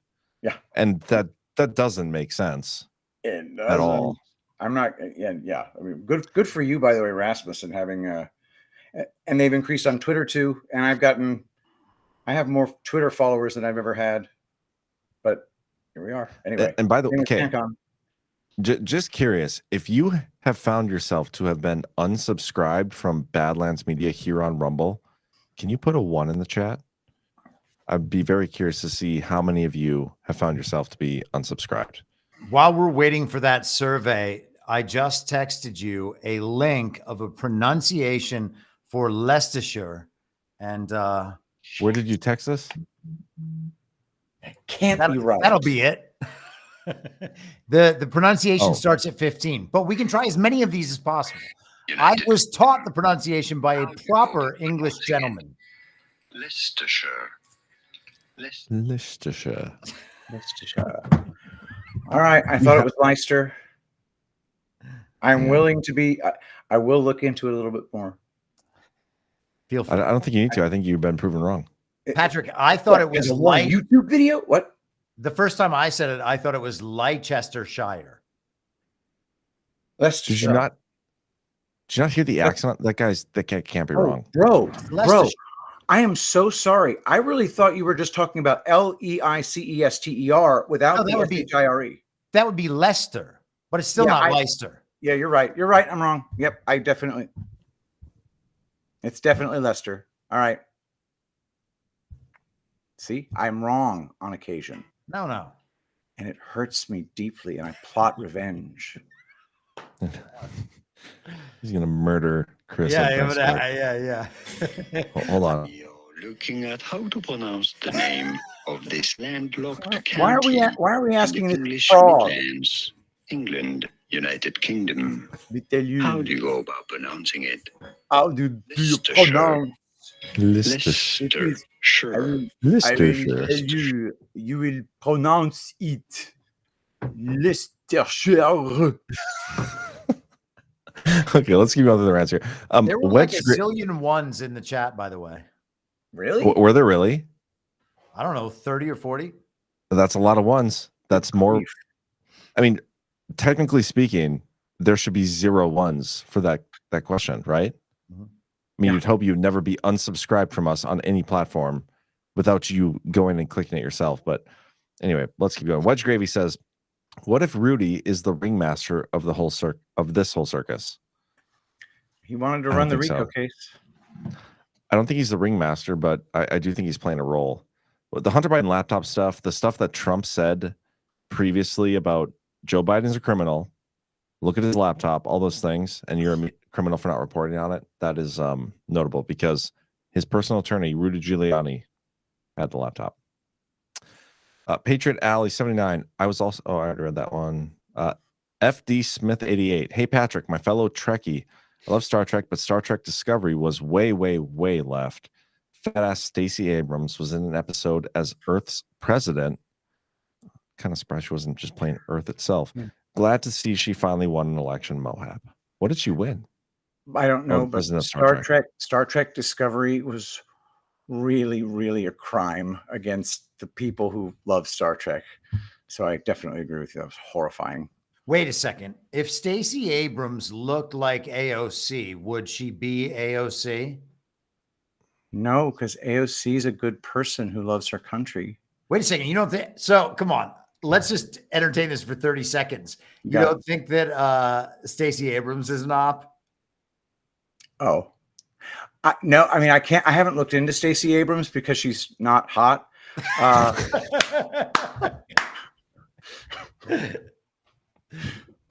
So I wouldn't know. Maybe she is, but you know, who the hell sends a fat pig to go, be your Judas goat? Whoever sent Chris Christie. Patrick, so you think only people who are attractive can be ops? No, I didn't say that. I said that I really looked into Alexandria Ocasio-Cortez initially because she's freaking hot. I think I was clear about that back in 2018. I wasn't following you back in 2018. You weren't, and I wasn't following you either. So we can all be excused for not knowing. But yeah. Okay. Let's we'll keep going. Keith O'Higgins, remember Tucker's last show? He had pizza delivered to the TV set at Fox to honor the pizza delivery guy who tripped a running criminal. Sausage and pineapple pizza, clear cause for canning. Who puts pineapple on pizza? I've had it. It's fine. People get passionate about that stuff. I ate a pineapple pizza once and I said, it's a very interesting choice for pizza. I wouldn't make it myself. Some people are pretty into it, but pizza is a pedo symbol. You remember when friggin' the baseball game got shot up supposedly and Steve Scalise almost got killed and all that. And Steny Hoyer delivered pizza to Scalise's entire office.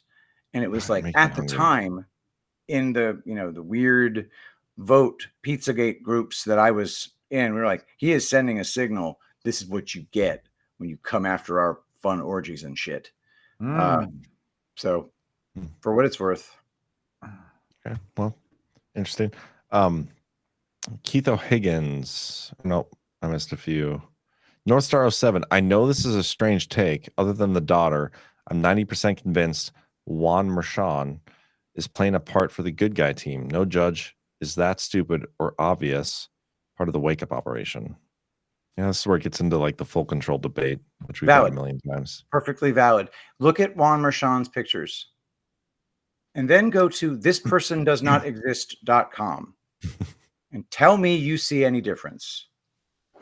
Keith O'Higgins says Galactic President Stacey Abrams is really scary, great technology, but no Ozempic or Visaline. Invisalign. No Invisalign. Hey, Patrick, how much Yeah. do those pictures Thank you of for that. Donald, how much do those pictures of Donald Trump in the courtroom that we saw over the course of weeks and weeks look like they were just created by AI? Wait a minute. I thought that it was just like artist renditions. Some of them, there were supposedly there were pictures published as though they were real photographs of Donald Trump in that courtroom, his attorneys at his side, etc. In one of those articles that I read today, it said that there were like 140 journalists attending this trial. Oh, you know, I think there was just one journalist attending the trial, and his name is Jonathan Turley. And he is the based in red-pilled representative for the truth community. And you know what's funny? As soon as I read that, I thought, you know who's the least likely people to question whether or not the trial they're covering is real? Jonathan Turley. No. All those retards in there covering the fake trial. They're like, we're covering the first trial of a former president. So stupid. No, you're watching a few low-grade actors read scripts to one another. Yep. Low grade. I just did a roughly done sketch of Trump, courtroom sketch. This is the results. I haven't even looked at them yet. Beautiful. I love this. I love this. Fantastic. That's insane. Put in like mainstream news photograph quality as part of your prompt. Well, I always turn on, I'm using ideogram, and I always turn on the magic prompt where they like take it and make it more artistic. Maybe I'll turn that off. Yeah, I was doing a bunch in Leonardo a few weeks ago, and they were really funny. And I just want to see a photo of Trump in the courtroom, see if I can spot some AI-ness. Trump. I mean, they were all pretty consistent. They're all done by the same. yeah, we need to try a different image What's that say? generator. Anyway, let's get back to the rants here. We're almost to Boom Diggity's 100, and Patrick can take over, and I can do some more AI stuff. Let's see. Patriot Alley 79 says, not sure what this means exactly, but Trump lawyer Haba said, we are winning, and they are not worried. The real JJ14, too big to rig and get away with again. Yeah. And then Boom Diggity, woke up on my vacation at sea near Majorca, Spain this AM as DPH was coming on air.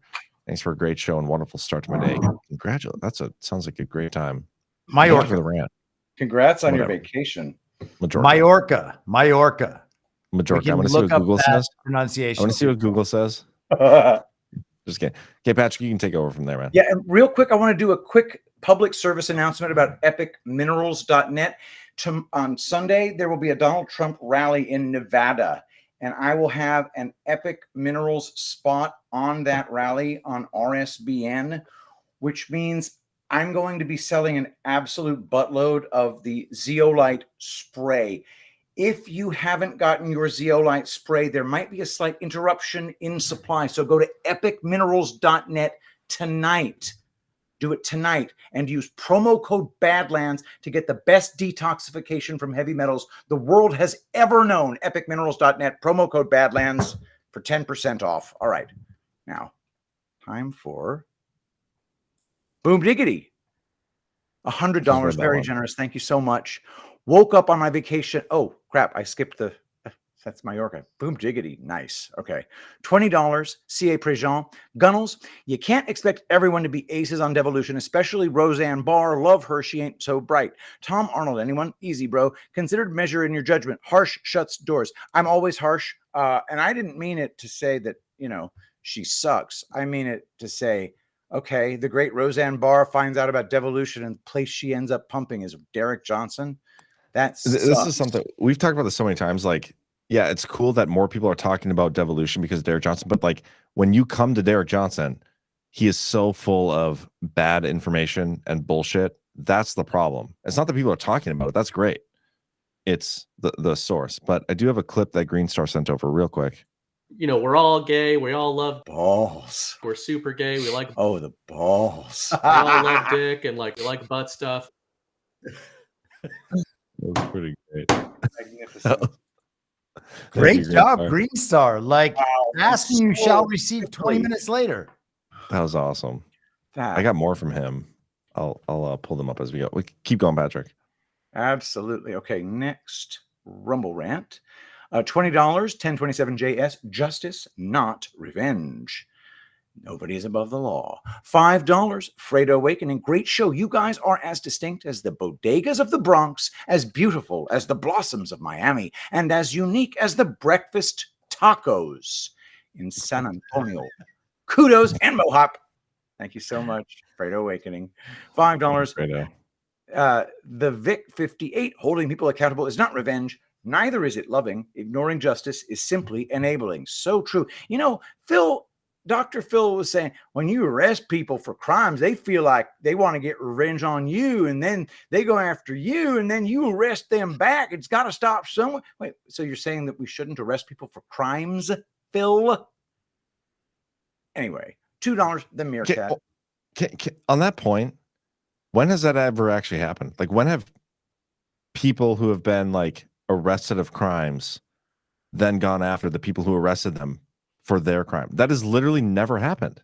Dr. Phil was talking about what he believes to be a psychological study done by a serious university by a man named literally Jimmy Kimmel.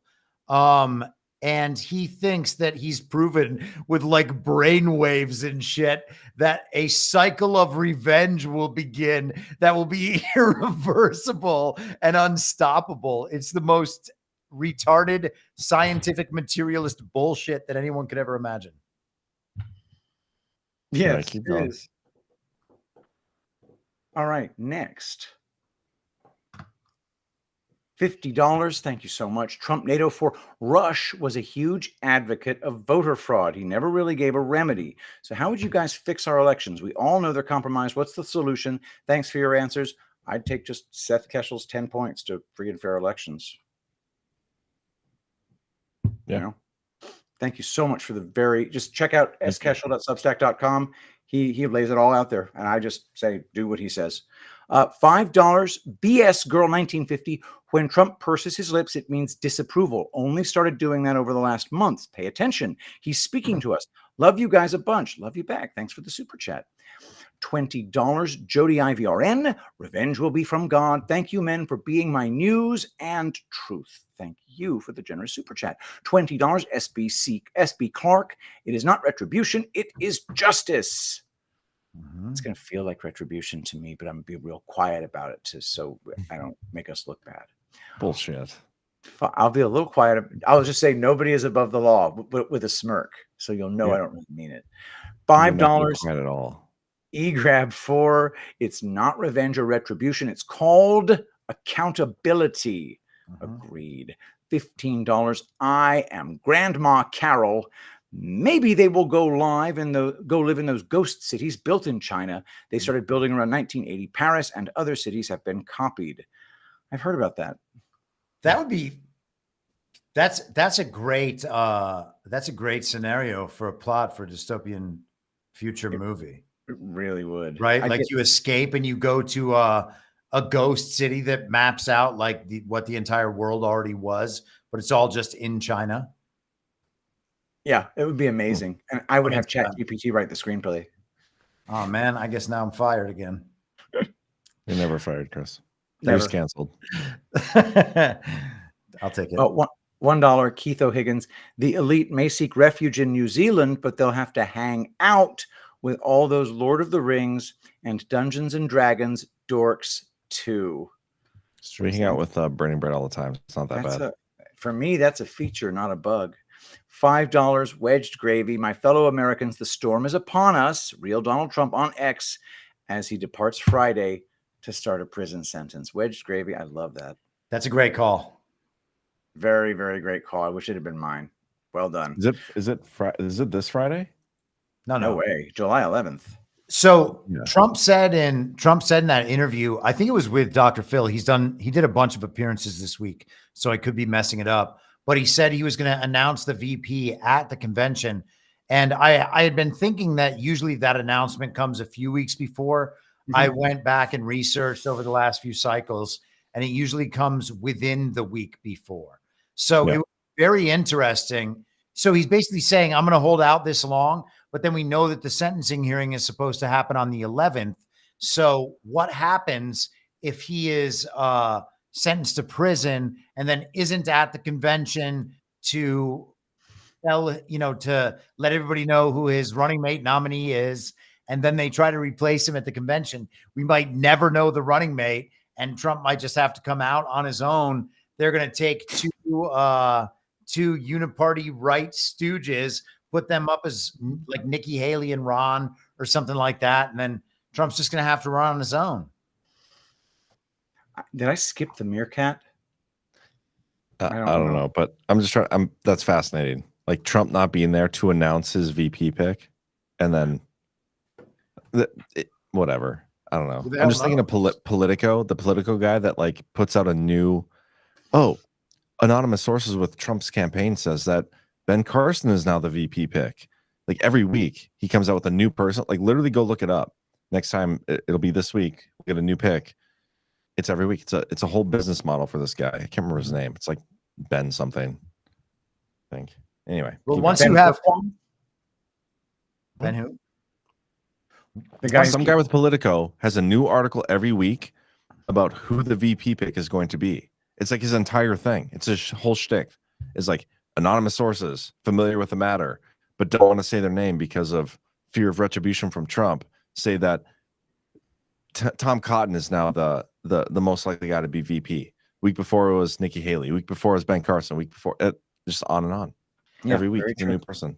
It is great that Trump's people keep putting out, every time this happens, they keep saying the only person who you should believe this claim from is Donald Trump himself. Yeah. So that's great. Very true. I skipped the meerkat. $2. The meerkat. Only God can forgive in the manner that idiot is saying. One can only forgive someone for what was done to them, not what was done to others. I can forgive someone for hurting you. I can't forgive someone for hurting you. That's nuts. Thank you. Great point. Yeah. Very great point. $2. Fredo Awakening. 26 thumbs down. Congrats, gentlemen. Invest in cheesy poofs and pray for the Tardis Obamacus species that live among us. Thank you very much. $10. Johnny, yeah. Excellent work. Thank you, Johnny A. Yeah, there we go. Thank you. And $17. Cranop 59. Ask your AI program that you use a simple question. What would happen if central banks and Federal Reserve were abolished? Valid question, and I will ask. $1. Keith O'Higgins. Wonder what AI's view of the Q drops. You could tell the AI, just go read the Q drops at qalerts.app and it will. Yeah. And the AI will just be like, yeah, that's my friend. What are you asking? Oh, that's great. Anyway, would it be jealous or just look at the earlier PSYOP algorithm? It's now too vague and unreliable. I do not know. Valid question. $5. Wedged gravy. This is a brilliant way to introduce devolution to the public. Yes, it is. You're talking about, but he's probably almost certainly talking about Department of Defense instruction 3020.26. Could be tomorrow, guys. Again, I think I'm gonna go live at 4:30 Eastern. So I got my parents lined up as babysitters with the recap series, part 4, Devolution part 4. So make sure you guys are tuned in here on Rumble. I'll get that link out sometime tomorrow morning. The recap part 4. We're gonna watch Patrick read the article, and I pause it as we go through and give commentary, thoughts, whatever. It's been really interesting and eye-opening for me myself, because a lot of these articles I haven't really revisited since I've written and published them. So it's been fun. Yeah, and we great nostalgia too, because that was a very exciting time. $10. Too big for bike. COG. Change of garments because Biden keeps shitting his pants. That is a classic. Thank you so much for that.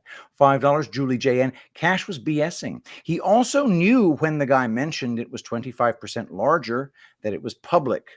That's why people like you and the rest of Badlands don't get Trump, etc. interviews. We don't get Trump interviews because you can't ask Trump about COG. Thank you very much. Nope. I wouldn't even ask you about COG directly. Just if you're listening, Trump, I wouldn't ask you directly. I would just ask you circumstantially, peripherally. Yeah, Chris would ask. Yeah, I probably would too, but I didn't want to say that directly, so he'd fucking respond to an interview request. Like he doesn't know. Yeah. Tim Pool decided to dress like a homeless person for his interview with Trump. $1, Keith O'Higgins. Elias has claimed that 34 crimes happened in 2017 when he wrote the checks for a 2016 election violation, but spying and FISA abuses hold no water looking backward. Sussman and FBI DNC office, nothing to see. Dude, this guy Sussman's name is literally Sus Man. Are we being punked? Yes. Sounds like a 2020 hindsight topic. Yeah, indeed. It does. It does.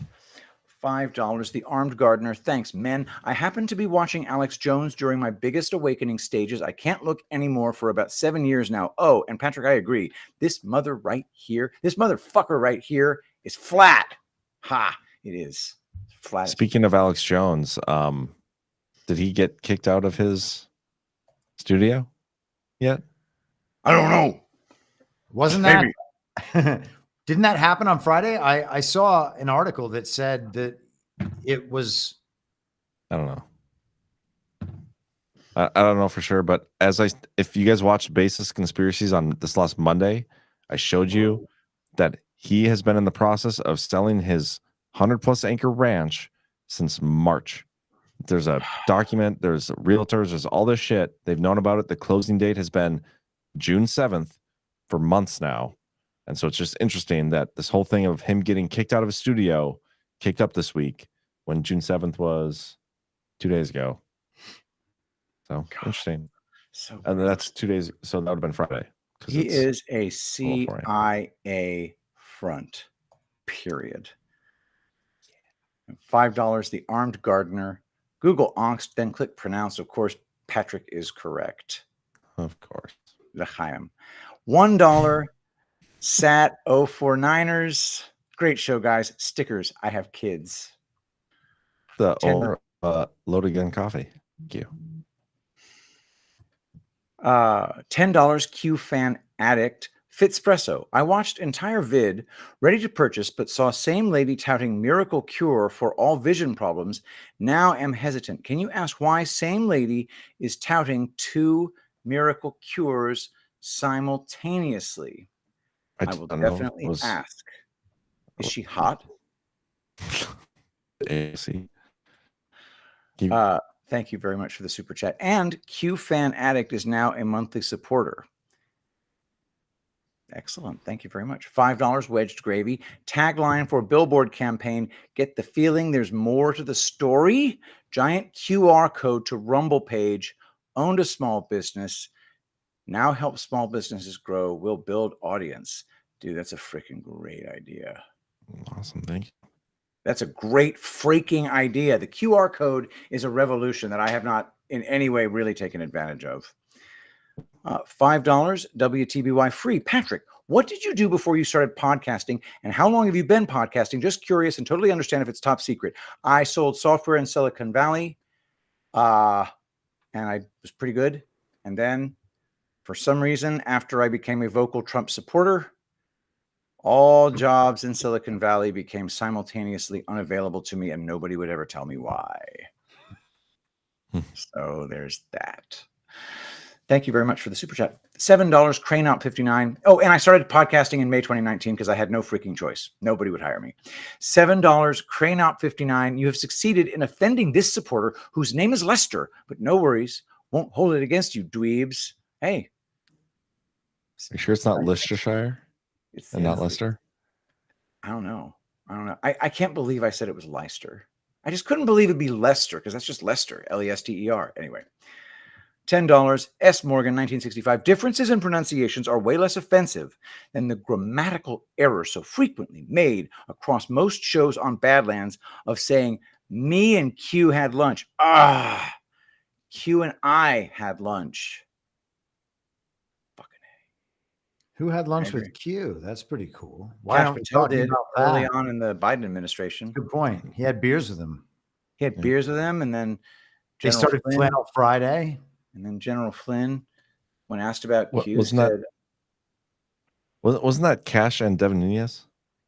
Devin Nunes, right after Truth Social became a Yeah. thing, they said, I'm having beers with Q. Mhm. And it was Little Q on Truth Social. And people were like, is Little Q the same Q? I know. remember this vaguely, but I thought it was just Cash and Devin Nunes. This was February 2022. Well done. Okay. $10. S. Morgan, 1965. Sorry, not sorry. Love all you guys, especially Patrick. My moderator has the best considerations in this war of ops inside of ops. Keep your powder dry by guarding your mind. Thank you very much. $5. Susie Q, 20. What's this here sauce? Get it? It's Worcestershire sauce. Worcestershire. What's this here sauce? $5. The meerkat. You skipped me. Aha. But I went back. $2. The meerkat. And I forgive you, but only I can. It's a reference back to the super chat that I skipped. $5. Wedged gravy. What Cash said. He is pinning devolution on the Biden campaign to introduce it to the public narrative. It's Interesting. possible. I feel like felt more like, yeah. if that's the goal, we'd see it in a much more direct manner from mainstream media sources, not like an obscure question at a Reawaken tour. There's always time. Yep. Yeah, there is. And $1 WTBY free. I never would have thought this is your calling, God's plan. Thank you so much. What a kind thing to say. Thank you for all the super chats, guys. That's all of them. Awesome. Well, thank you, everybody. Thank you, Chris, Patrick. Appreciate you. And any closing thoughts? Monday at 9 Eastern is Hindsight 2020. Mm-hmm. So make sure you guys tune in for that show. And then following that is Basis Conspiracy. But Hindsight 2020, you guys have been killing it. It's been fun. Great. Fun show to do. Very fun show to do. Yeah. All right. I got a clip from Green Star here. 2 clips. I want to play back to back. Oh my God. And we'll get out of here. So we'll see you guys next week. Make sure you hit that thumbs up, and thank y'all for tuning in. Good times. Why have I never heard this before? Why would they want to tell their constituents that they've basically got a buddy system? Okay. Have I lost my mind, or did Tucker Carlson just say, why have I never heard this before? You did not lose your mind, bro. Oh, God. You know what? I'm not going to be able to. I can't. These people are full of shit. He's completely full of shit. Yeah. He's lived in Washington his entire life. His father was in the CIA, and he's sitting here with a straight face, knowing that God is watching, saying, why haven't I heard this before? Why have I never heard this before? I feel so dirty. Friggin' Thomas Massie and I are in the same group. Oh, boy. Oh, Patrick, you remind me of Thomas Massie. You're so based and red-pilled. I'm not edgy anymore. I know. It's become anti-Semitism has become gentrified. I got to find some other line to cross.